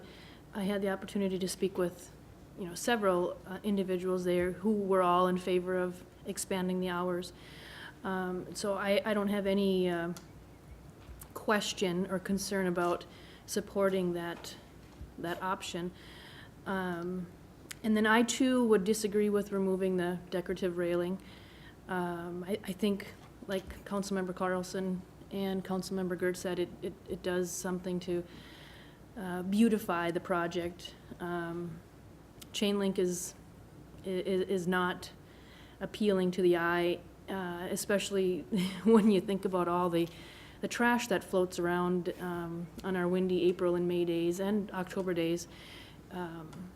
The railings I think would provide more opportunity for that debris to fly through, whereas I think a chain link fence is going to trap it, and we're going to have a really ugly, corridor of garbage laced chain link fence. So that's where I stand. It doesn't matter to me if we do the first 3 weeks separate, or both 3 weeks together. I could vote support of either or. Well, I want to clarify that when I talked to the residents, it was only about the first 3 weeks. So for those at home that are watching, I can't speak for September, but I can speak for June. But also something for everyone to think about as well. One suggestion from a resident was, in order to further protect our investment, I'm not sure who would pay for this, I'll leave that to Madam City Manager. But there was a suggestion, there was a worry about graffiti underneath the underpass. I'm not sure what it will look like underneath, but there was the suggestion about putting some cameras down there, just so no one, you never know, might get an idea that might be an artistic spot where it's not really meant to be that way, and somehow being able to take care and make sure that there's no graffiti or any type of, issues with the underpass. Councilmember White. I just wanted to go back to the issue of whether we vote on both of them or just one of them. And I believe it was the engineering department's recommendation that we just approve one of them at this point.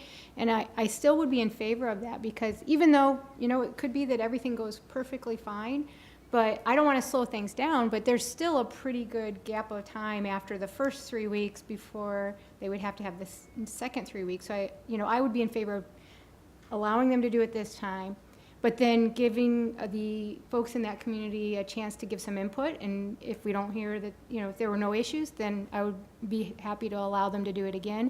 But just since we haven't done this before, to, out of respect for the residents, to allow them to follow your recommendation, allow them to do it for the first 3 weeks. And as long as there's not a problem, then we could go ahead with the next 3 weeks. And you could bring that to us very soon after the first 3 weeks passes, so that we wouldn't slow things down. Councilmember Dahlquist. Thank you, Mayor.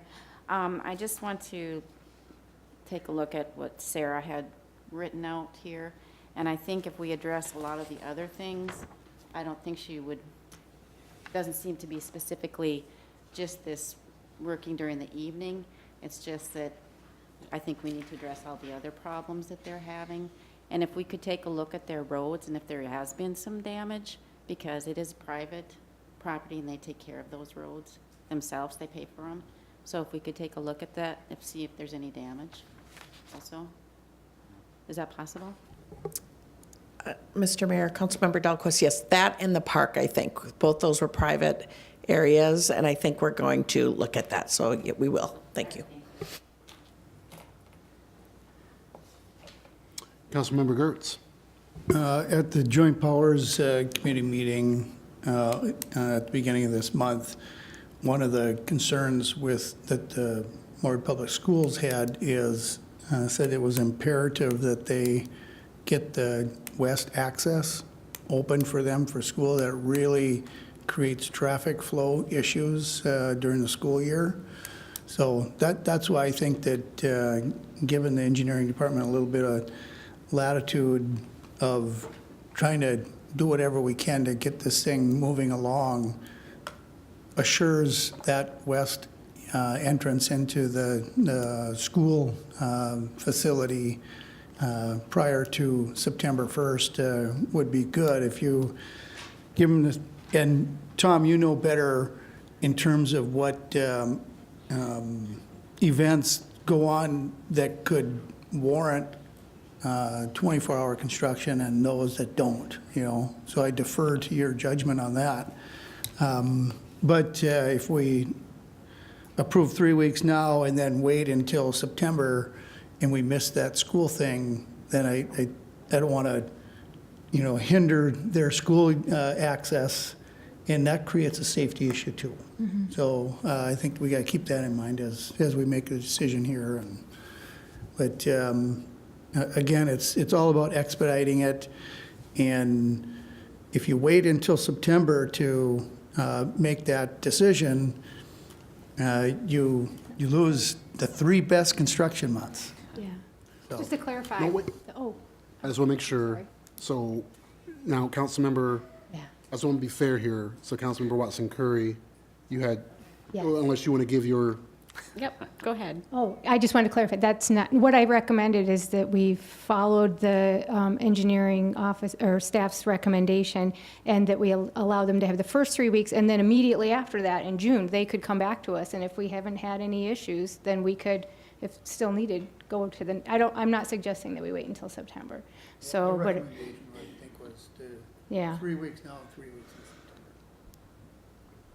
No, their recommendation, actually, in the packet that we received, was to approve the first 3 weeks at this point. That was, am I correct? I believe that's the way we structured it, was just partly because we weren't sure if we'd get much support on it. We thought, Right. at least this way, if we do it, we'll find out if it's well received. I mean, I would say that if it turns out, whichever way you decide tonight, we'll make it work. If you authorized us to approve both of them, we'd still be only telling Ames, do this one, we'll see how it goes, and if there's a lot of negative feedback, I'm not gonna stick my neck out and do that. So, I would say either way, we'll be respectful of the process, so. Great. Councilmember Watson Curry. Thanks for that comment, Tom. Thank you, Mr. Mayor. It's maybe small in the grand scheme of things, but excavation work is dirty work, and so adding it for 24 hours, it would probably add some additional street cleaning duties to our public works. So I just wanted to kind of put that out there. I know in some areas there had been some issues as far as, and now we're in the season. I just thought of that as I saw street cleaners out on my block today, but I don't know if that's anything for us to consider with the change. I am in support of the extended hours, and I think to echo Councilmember Durant, I could vote either way too. Just a consideration is that is going to impact other things down the line. Thank you. I think, well, they would do it anyway. I think your point is well made as far as they'd have to clean it up quicker and sooner, right?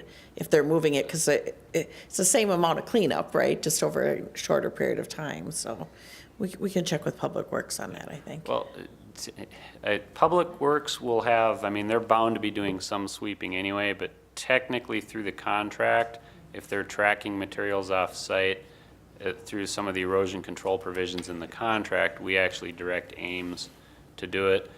Given the nature of our clay soils, even having them sweep, there's always, there's always materials being tracked off. We do the best we can on that. But Ames would be sweeping their haul route.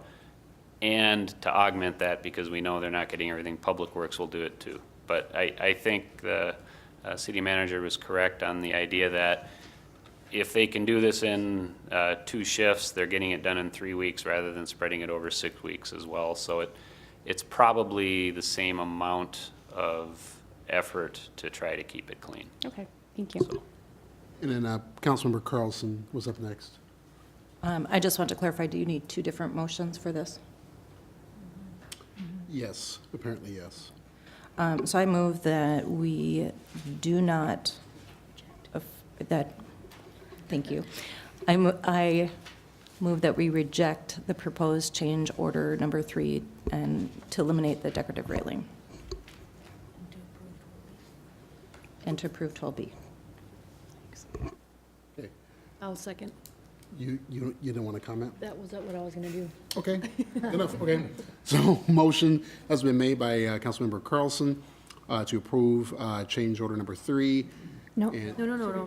Oh, I'm sorry, to reject, sorry.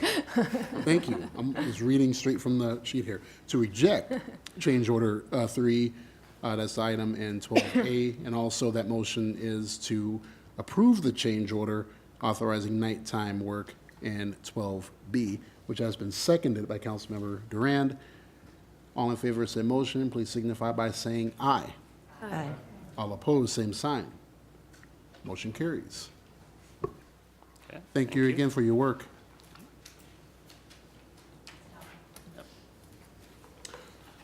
So now, if I'm not mistaken, this leads us to item 5A, which is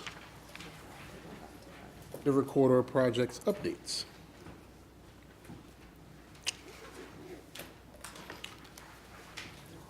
Ms. Christy Lashowski. Hi, good evening, Mr. Mayor, members of council.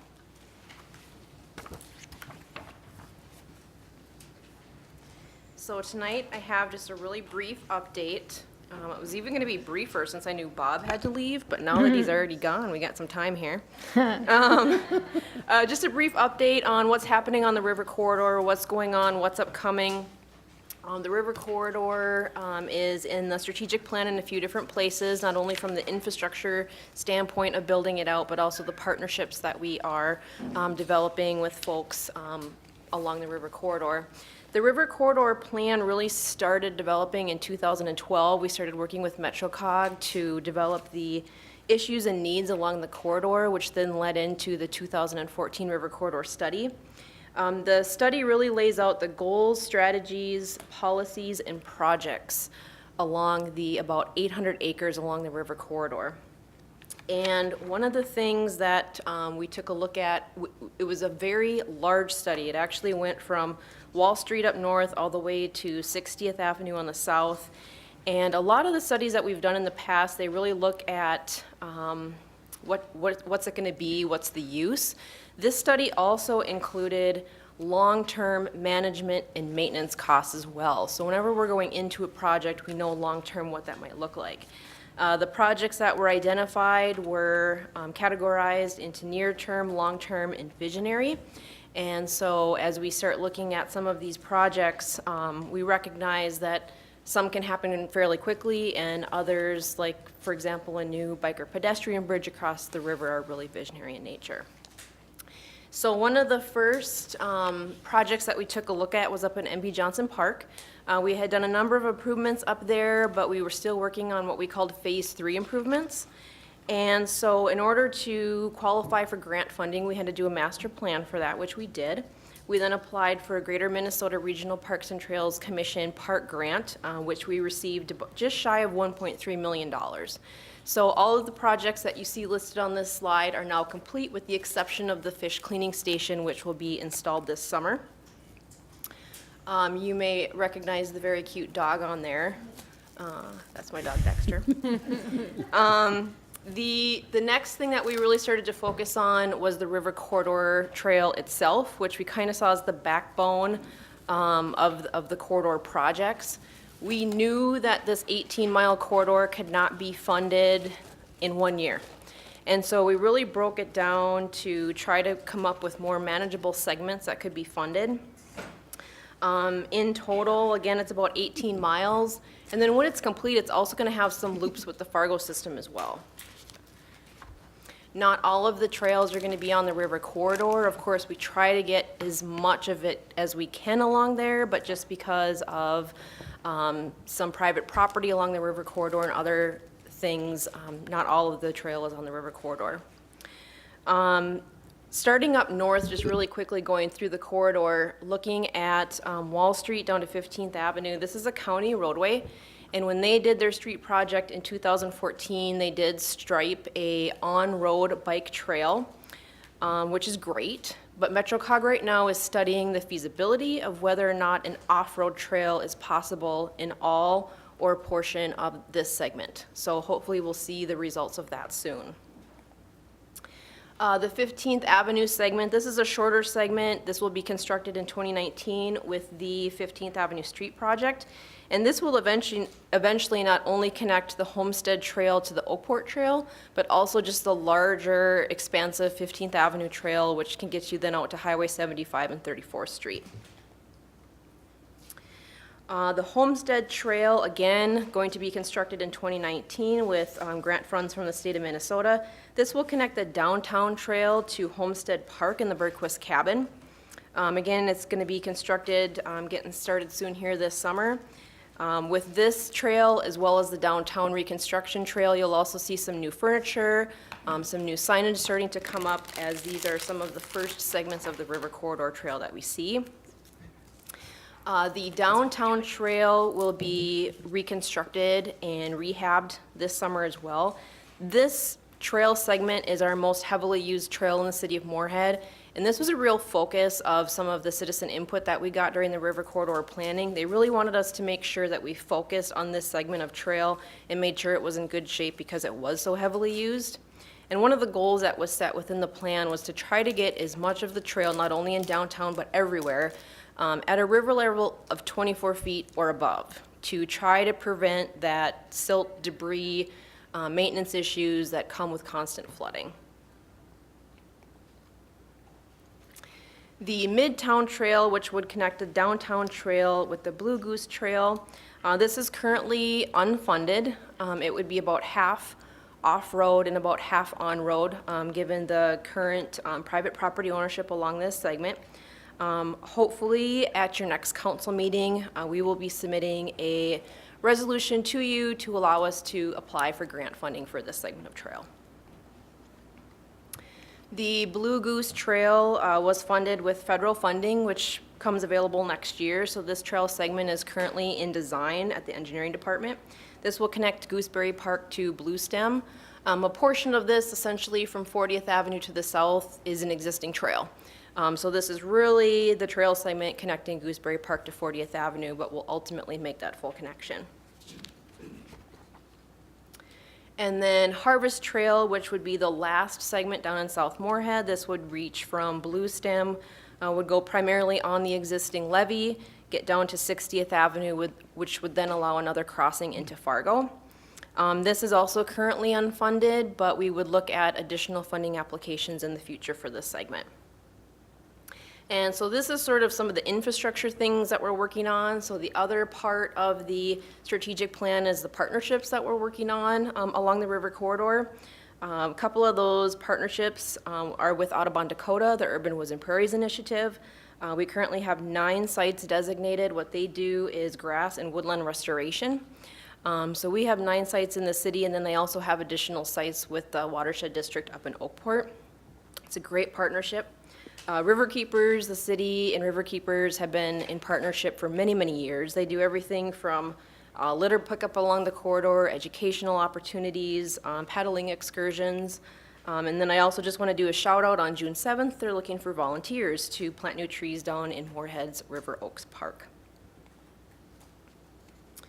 The Timberwolves in 2017 funded a new basketball court down at Woodlawn. FM Trail Builders in multiple locations now has some off-road trails that they construct.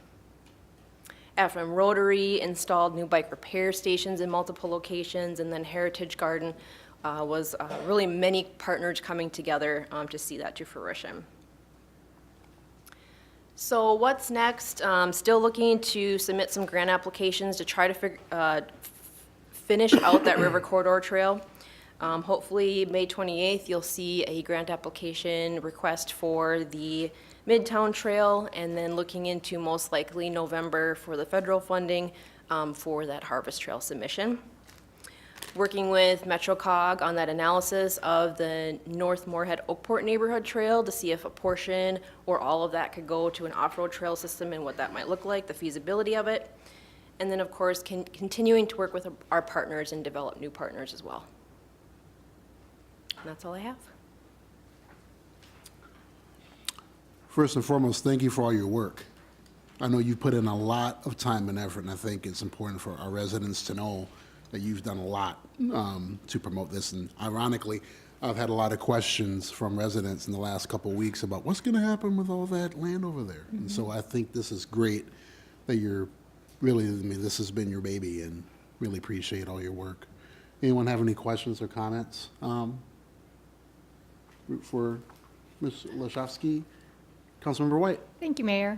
And actually, I'll be quick. I just wanted to thank Christy, too, because I think about back when I was on Planning Commission, and we were looking at it back then, and just, it's so great to see the progress, and we have a beautiful riverfront area, and I think the more that our residents get a chance to get out there and enjoy it and be active will just make us a more vibrant community. And I wanted to mention that on the downtown corridor, one interesting thing that the city did is we had some archaeological excavation along the area where when they took out, or before they put in the new path.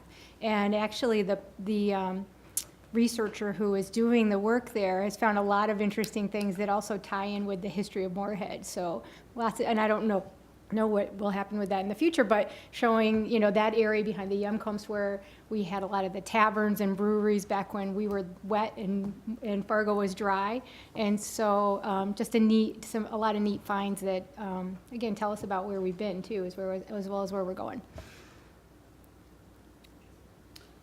Councilmember Watson Curry.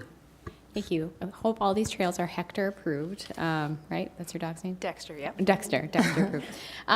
Just a quick comment, I can't remember what this acronym stands for, GMR, the Greater Minnesota Regional Parks and Trails Commission. Yes. I seem to remember that we're District 4 for our representative, and I think there will be an opening for that seat too, so I don't know if that would be something for either staff or a council member to look in. Former council member Mike Kulik at one point did serve on it, and I believe it's a quarterly meeting that rotates around the state.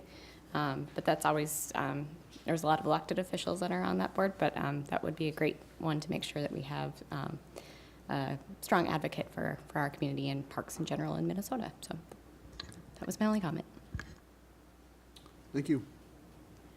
Any other comments, questions for the good of the order? All right. Thank you again for your report, Christy. Really appreciate it. Thank you.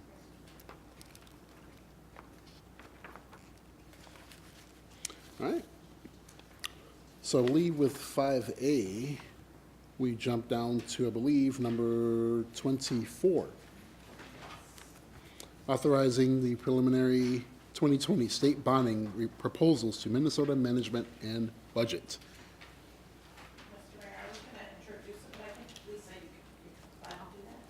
It's up to you. Okay. Thank you, Mr. Mayor. The item before you is regarding the 2020 legislative session and what the city of Moorhead might like to request bonding assistance for. It does not require you to set your overall legislative priorities for 2020 or to set your overall budget priorities for 2020. That process, as you know, will be coming up later this summer, and the city manager will lead you through an exercise on that. But Minnesota Management and Budget has a deadline of June 14th to submit preliminary information on 2020 bonding projects. And we don't even know the outcome of the 2019 legislative sessions, but we need to be thinking about this. And we're very hopeful that the priorities that we have in the 2019 legislative session, including the Clay County Solid Waste Transfer Station, flood mitigation funding, and the 11th Street Railroad grade separation will fare very well, but we don't know that yet, and I don't think anybody knows that yet. So with that in mind, we want to make sure that we do get your approval in order to move forward in preparing submissions for the 2020 session. If for some reason, the solid waste transfer station is not funded, the Clay County would be the responsible entity to submit that again. So that would not be something that the city of Moorhead would do. We would just support it again as we have in the past. Hopefully that's not an issue. The flood mitigation funding would not need to be submitted through the MMB process because that would come through Department of Natural Resources, and they would allocate that amongst whatever communities they consider for funding, so that would be earmarked by that department. The railroad separation, Dr. Zimmerman did discuss this with MnDOT, and they do suggest that we submit that project again should it not be funded in the 2019 session. And so that is one project that we have asked for your consideration tonight to submit to Minnesota Management and Budget. The other project would be the community center project. And City Manager Volkers, would you like to say anything more about that at this point? Thank you, Lisa. Mayor, City Council, we've been working on this, as you know, for, gosh, a year and a half with MSUM and the school district and other community partners. And we think we're at a point in the road where we are going to get a task force together and really start working on the concept. Where would this community center be? And what does it look like? For example, what we're talking about now, and this is no way finished, but to give you a general concept, is a community center with a 50-meter pool that allows very significant competitions. MSUM, the school district, and the city would be able to use that pool. It does split in thirds for practices and so forth, so a 50-meter pool is a competition-sized pool. In addition, some meeting rooms in a community center we can envision, possibly a child care center, and then some weights and workout and cardio equipment and so forth. That's kind of the basic of what we're talking about. We're looking at partnering, as I mentioned, with our other community or governments in Moorhead. And your support on this, we've done enough advertising. We know the community wants amenities. They continue to tell us that. We are a young community, young families. They want something to do. This is very important. It is also one of the top priorities on the city's strategic plan for capital assets. So it's time to start talking about it, moving towards communicating this to the legislature, what we need, and putting in some funding requests while we work through the details. So that's my pitch for why I think we should support it, and it's in the best interest of the community, but it's up to the council. Thank you. I'm going to piggyback on what Madam City Manager has stated regarding the community center. I think that's the feedback that I've been getting is we need more amenities. I think in talking with the residents, this is something that's resonating with them. I did speak with the, I should know the acronym, but, because I think I've been getting some mail from them, but ARP. Is it the? Correct. I'm on the mailing list.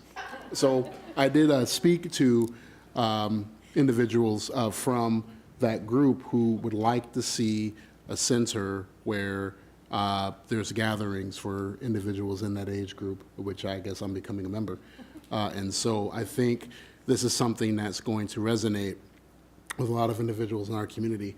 And I've been also engaged in some outreach with, again, President Blackhurst, President Kraft, about the opportunities that can exist, also with President Brimhall from M-State as well. So I think there is some energy for us to go down this road, but it'd be good to hear some feedback from you all as far as what your thoughts are regarding this, because this is a pretty big deal. It's a pretty big step for our city, but it's also been a long time coming. So any feedback you have for Madam City Manager would be greatly appreciated. Councilmember Duran. Thank you, Mr. Mayor. Chris, I know that you said this is, the design is preliminary and talks are underway.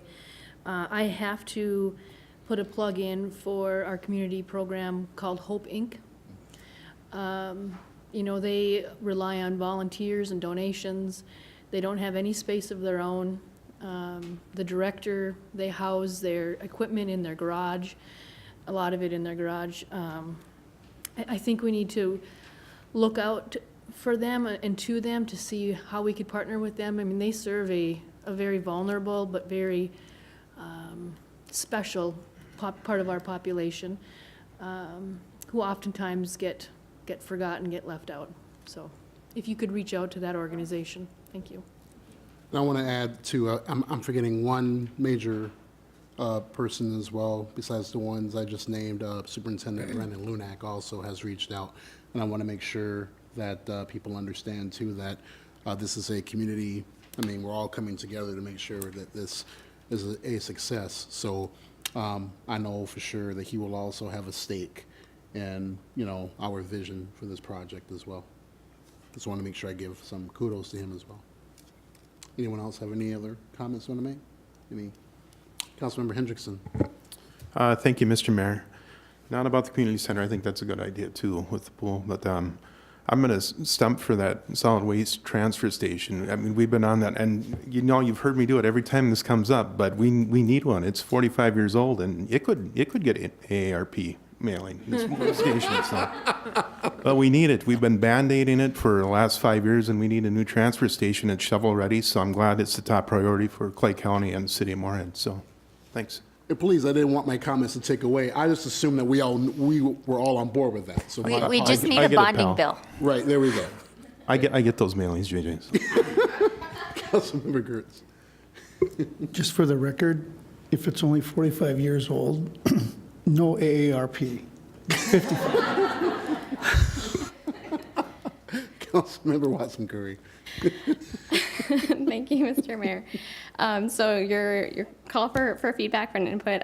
So when I think about a community center, and some of the comments I've heard from other residents too, we do have what is perceived as sort of community center in different scales. And so there are certainly places where people are gathering, and many of them are city-owned facilities as well. It's great to see the partnership come together in one facility as a more sustainable model. So thinking about that, I hope as we get like a little bit more into the weeds with the design, that we look at some of the, like maybe the B3, like kind of energy efficient, and really making sure we're building something that will last for generations. And with that too, I think we should also take a glance at our facilities report too. So I'm with Chuck, of course, that hopefully that solid waste transfer station comes through. But we have a number of other red-rated places that also do function as city centers to some degree. So if we can, if there's a chance to pull in more partners in that capacity, just to keep those things in mind, that we know the needs that we have in our community with our existing facilities. So I just want to put that out there. So all for the multifaceted, I think that's great to have the public investment. Thank you. Councilmember White. I just wanted to say a couple of things. One is I do like the fact that the discussions I've heard so far about a community center, that it would be placed in neighborhoods that, close to some of our low-income neighborhoods, because I think that, especially if there is the possibility, for instance, that we may get rid of Romkey Park swimming pool, that, for a lot of families, there's not as many affordable options for kids to do things, activities in the evenings, on the weekend, in the summer. And so I think making sure that there's something that is walkable for those kids and really serves those communities would be great. And then I do want to also touch on I was thinking about that with the solid waste transfer station. If we don't put that, if we just have the two and don't have the other two things that were on our priority list this year, what kind of a message does that send? And so I know that Clay County would be the ones that would resubmit if the solid waste transfer station didn't get approved this year. But if we don't list it as a priority, does that also indicate to them that we don't see it as important? And so I don't have an issue with still including that. I guess that's what I was surprised is why are we, I don't mind adding something, but why are we taking away two things?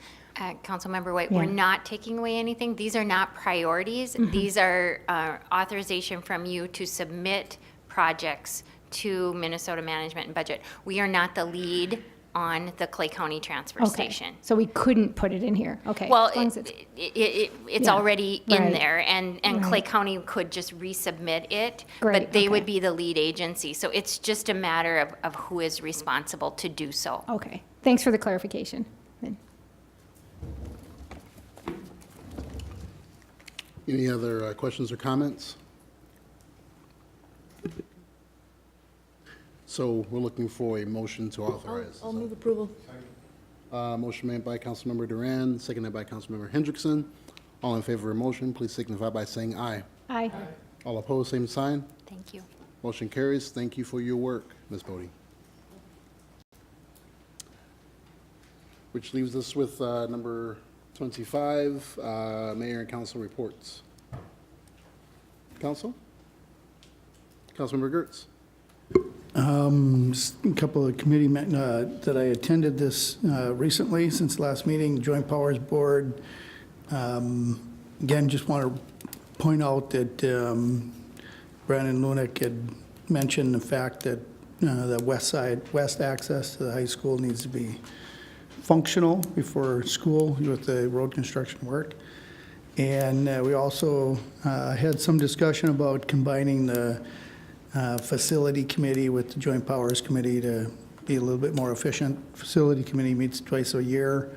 We thought we could join those two committees and just save some time for everybody. Attended the Moorhead Public Service Commission meeting. They rejected the loan bid for the water tower, and they are going to rebid it. I'm presuming they'll rebid it this summer yet. Make some changes to, and make sure that we have additional bidders. They only had received one bid. And by doing that, they will extend the completion time. So repainting of the I-94, what we refer to as Identity Tower, would be delayed 1 year. But I think that it's a wise move because it would save, I'm anticipating the rebid would save several $100,000, so.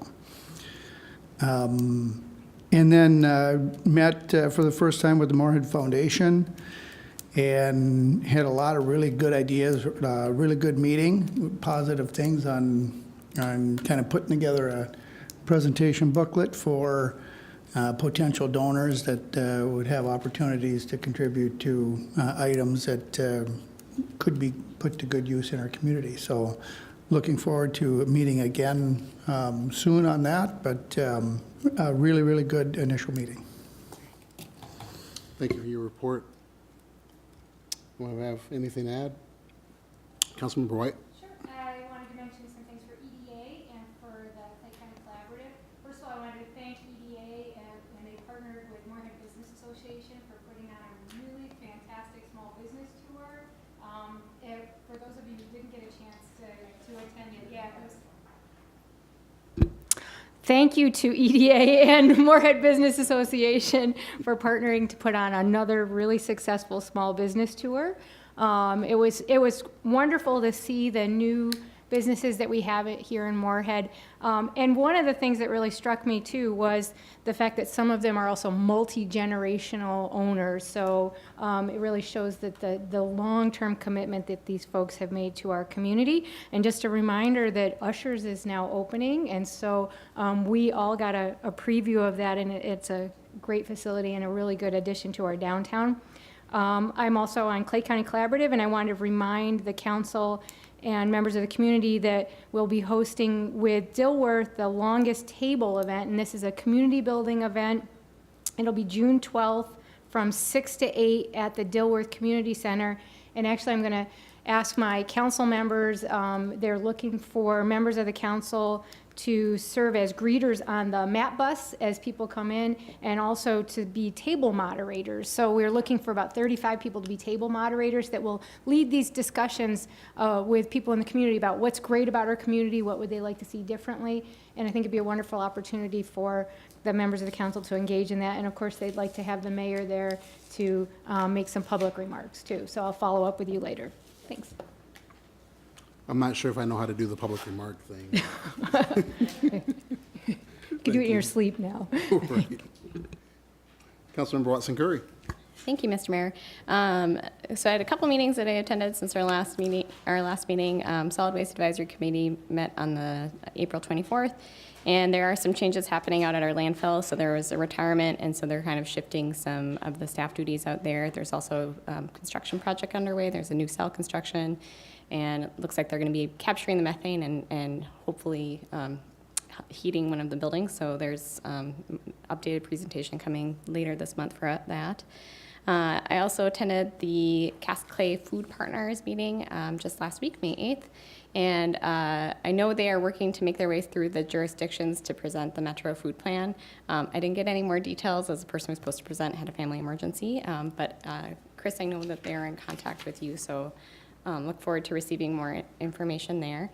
And then I also wanted to mention that I attended a workers' memorial on April 28th, as did Councilmember White, and I had the somewhat solemn honor of placing a flower to represent the 25 workers who passed away on the job in the state of Minnesota. And so, Chris, I'm going to look at you again because I know I reached out to you to share that information, and we've implemented within the city a number of safety training. So I want to just bring up that memorial that we have, and then also make sure that we get that on a future agenda, because I think that's really important to highlight the efforts that we have with our city staff.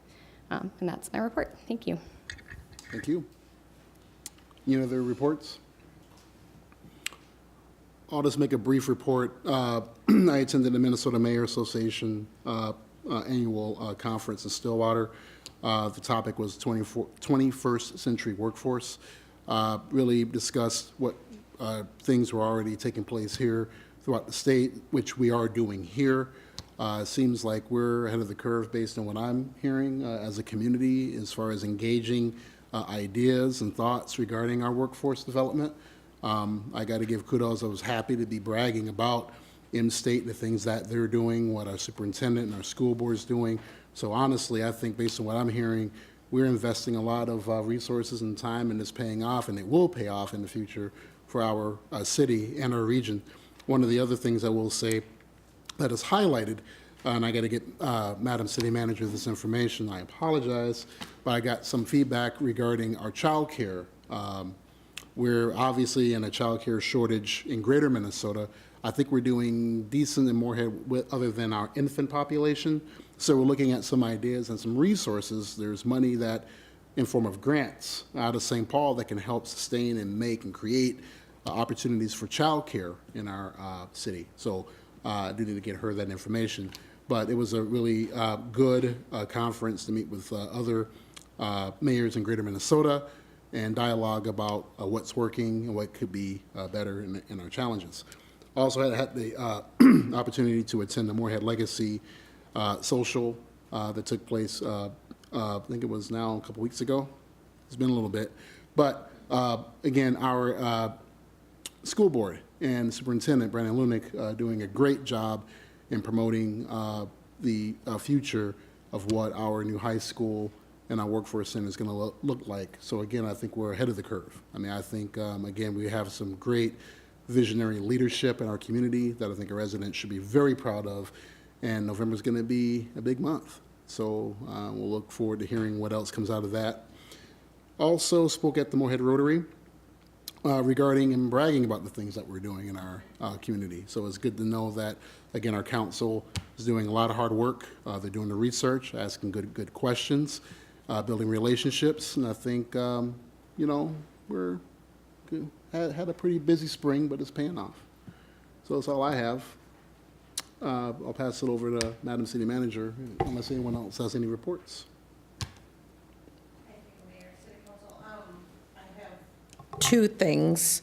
I want to give you an update on the former American Legion, former Usher House building sale. As you know, we have a purchase agreement, a sales agreement actually, and we're supposed to close pretty soon. We may extend that a little bit. They're just trying to settle some financing issues. Their project and their remodeling has gotten bigger and bigger. All their plans are growing and growing, which is great for the building. And so they just need to work out some financing issues, but we'll deal with that administratively. Everything's full steam ahead. We're wondering about the close date. So we're in contact with them about that. The second thing is, I've talked to many of you about this. I have not said anything to city staff yet, but I would like to secure a date pretty soon for an employee picnic and have the council kind of lead that effort with the executive team and kind of hosting the employee picnic for the employees. And I'm hoping to schedule that in June. So it's becoming a little bit of a challenge at this point, but we'll try to do it in June so it's not too hot, maybe later June. So that's what we're thinking about. So I will be looking to each of you for assistance with that. So, okay. Any questions about that? Nope. Okay, That's awesome. great. Thank you. I know that we next up would have an executive session, which we do. However, I would like to give the gentleman, Mr. Prue. Oh, yeah. Yeah, we're going to move you up because we're going to be in executive session. You're technically number 29, but we're not sure how long the session is going to go. So you could be out here until 9:30. I figure you wouldn't want to do that. So we're going to move you up. However, I'll caution you as well that I will, there's 3 minutes for citizens to speak. As per my own little rule, I will stick to the 3 minutes. I know sometimes people have a tendency to go over, but just because we're on everyone else's time, will probably stick to that. So. Sure. But you're free to go ahead and speak. Okay. I guess my main concern here, bringing up the garbage issue, is, and you saw those addresses that were listed there, that covers from Main Avenue down to about 20th, and from 4th Street over. That just gives you an overall view of what it looks like after cleanup week. And a lot of overflowing dumpsters. And then my main focus is right on 4th Street and 5th Street. I'm right across the street from the old Riverside Elementary. My concern is a slow response to when you report garbage left on a boulevard. It's 5 days before landlords and renters have to respond to getting rid of that stuff. And so I guess I just ask the question, what can be done? And then we have these ordinances. If we have them, why don't we enforce them? So basically, that's what I've got. Okay? And hope we'll get some feedback from that.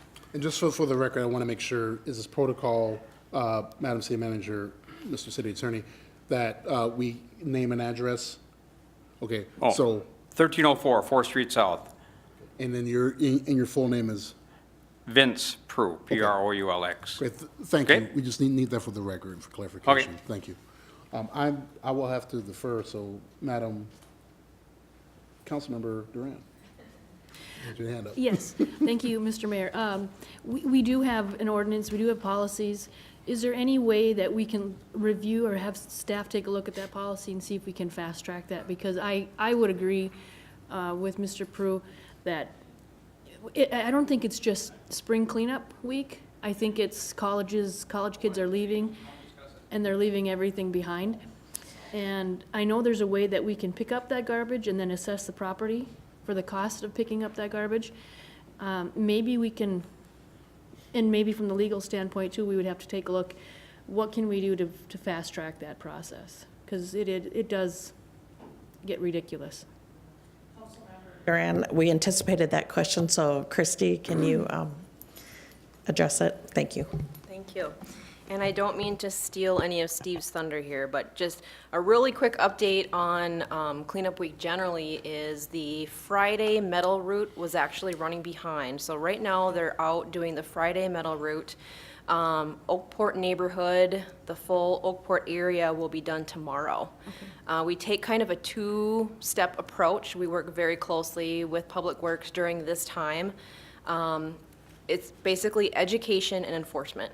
So first, we want to educate them. This is what you're going to do if your construction materials, if there were certain appliances that weren't picked up. This is where you need to take them, and this is the timeline that you have, usually around 4 to 5 days. If they do not clean it up within that time frame, Public Works will then come and pick it up, and then they will be billed for that cost. We really try to, it's a balance. You know, of course, everyone wants it cleaned up as fast as it can be, but we do try to give people a few days to address it. If they don't address it, we will address it, and they will be billed the cost. Yep, okay. Thank you for that, Christie. Councilmember White? Mr. Prue, thank you for coming in, and I have to say, it's something I can relate to. In fact, I just called the city today on a house in my neighborhood.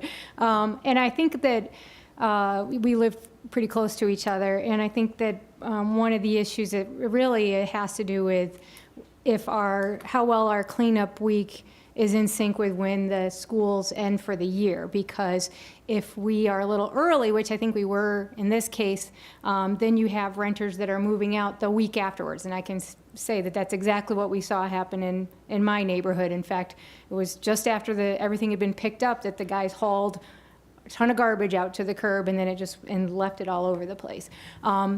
But I do, I do appreciate that even in this case, we called the city, and I know that I'm pretty certain that they contacted the landlord because somebody was over there within a few hours. But I do think if there's ways that we can coordinate with the schools to make sure that whenever possible, if the cleanup week, if we have it coincide with just after the semester ends, so that would be really helpful. Councilmember White, that is a little tough just because Concordia was last week. So it was it was the right week for that, but not the right week for MSUM. So that is, unless we have 2 cleanup weeks, which I'm not going to be the one to suggest that to Steve Moore, so. No. But if it was after the last school, I would assume that might be better because, yeah. Would people leave it though from Concordia's earlier date? And how does that work? I don't know. Yeah. Mm-hmm. But that's something, I guess maybe that's something to have a discussion, is how we could do that, yeah. Councilmember Hendrickson? Thank you, Mr. Mayor. I do know that Steve does work with the colleges, timing issue, but I mean, they just don't line up, so you're gonna have some disparity there, so. But I know for sure Steve does work with Concordia and Moorhead State, so, or Minnesota, whatever the name of it's called. Councilmember Watson Curry? Part comment, part confession. I know there's been an evolution of education for residents with Cleanup Week, so I received an orange flag, even though I very dutifully looked at things. I risked it because I thought people might pick things up, and I just removed things off Boulevard today, so I was kind of within that window. So I do think that is important that we look at. Previously, people just kind of assumed it would get taken, so it is a bit of a balancing act to make sure that people know they will be assessed for it if it's not taken, or that they have the opportunity through the end of the week. Actually, they can still bring things, oversized garbage, to the waste transfer station at no cost. Myself, I have construction materials from a remodel, so I will be paying a small fee for that. But so I think that flag has been helpful, and that has been an evolution of some of the public education that we've had. So that's a step in the right direction, at least. But it is a balancing act, to echo what Christy said. Thank you. Any other questions or comments? Well, Mr. Pruitt, thank you for bringing that to our attention. I mean, I do want you to know that we do value that, and we're all residents. We just don't sit up here. We all do care, and that your voice, does bring value. And if there is any follow-up needed, feel free to email or contact us beyond tonight. Thank you. Any other comments regarding Mr. Pruitt's concern? Hearing none, then we can move to executive session, item number 27. A, executive closed session pursuant to Minnesota Statute 13D.05, subdivision 3B, paren 3, for the purpose of developing offer/pricing for the sale of real property described as Clay County parcel number 58.520.4110, owned by the city of Moorhead. Is there a motion to move us into executive session? Motion made by Councilmember Watson Curry. Second by Councilmember Duran. All in favor of said motion, please signify by saying aye. All opposed, same sign. We are now in executive session.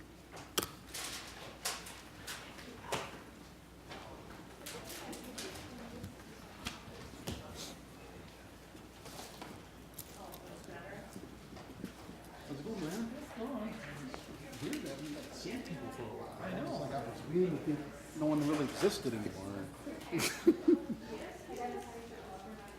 No.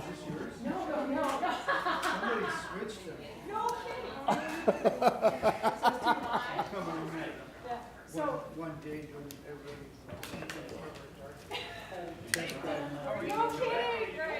We're gonna start calling you Goldilocks. No, but, so I have to tell you this, so Rob, my husband. Oh, you can't go after me. Oh, you're the one that asked. Oh, sorry. Is Chris okay? Yeah, is he gonna do that final? Just, come back? And, Wondering if you want us to, we and can stay. so, the chair sets. Okay, that's okay, that's. Yeah, because I think I'm gonna have a come out and close it officially, even though it'll be about, that's what we're really supposed to do, I keep saying. So, yeah, you can say that before. Okay. Okay. Never get it down. So he ends up. Chris, I did ask him to stay because they're gonna come out and do the close. So, no action, but he's got it closed on TV, so.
It's way too efficient. If it doesn't work, it's just the button that.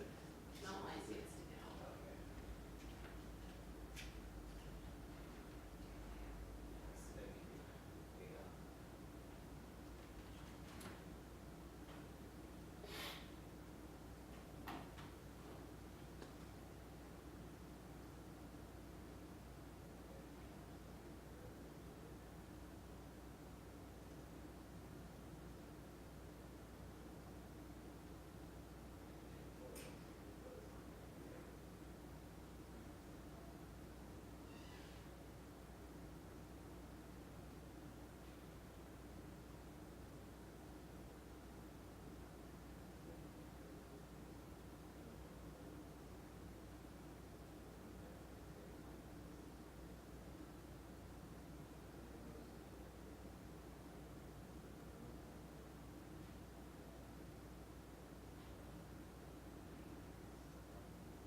junkie is good. Oh, wait, I gotta make sure I'm not.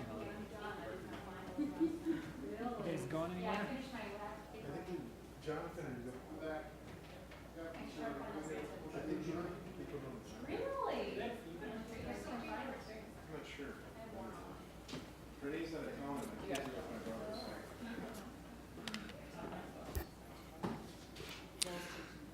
We'll officially adjourn the meeting at 8:17 PM. Good night, Moorhead. Thanks for watching.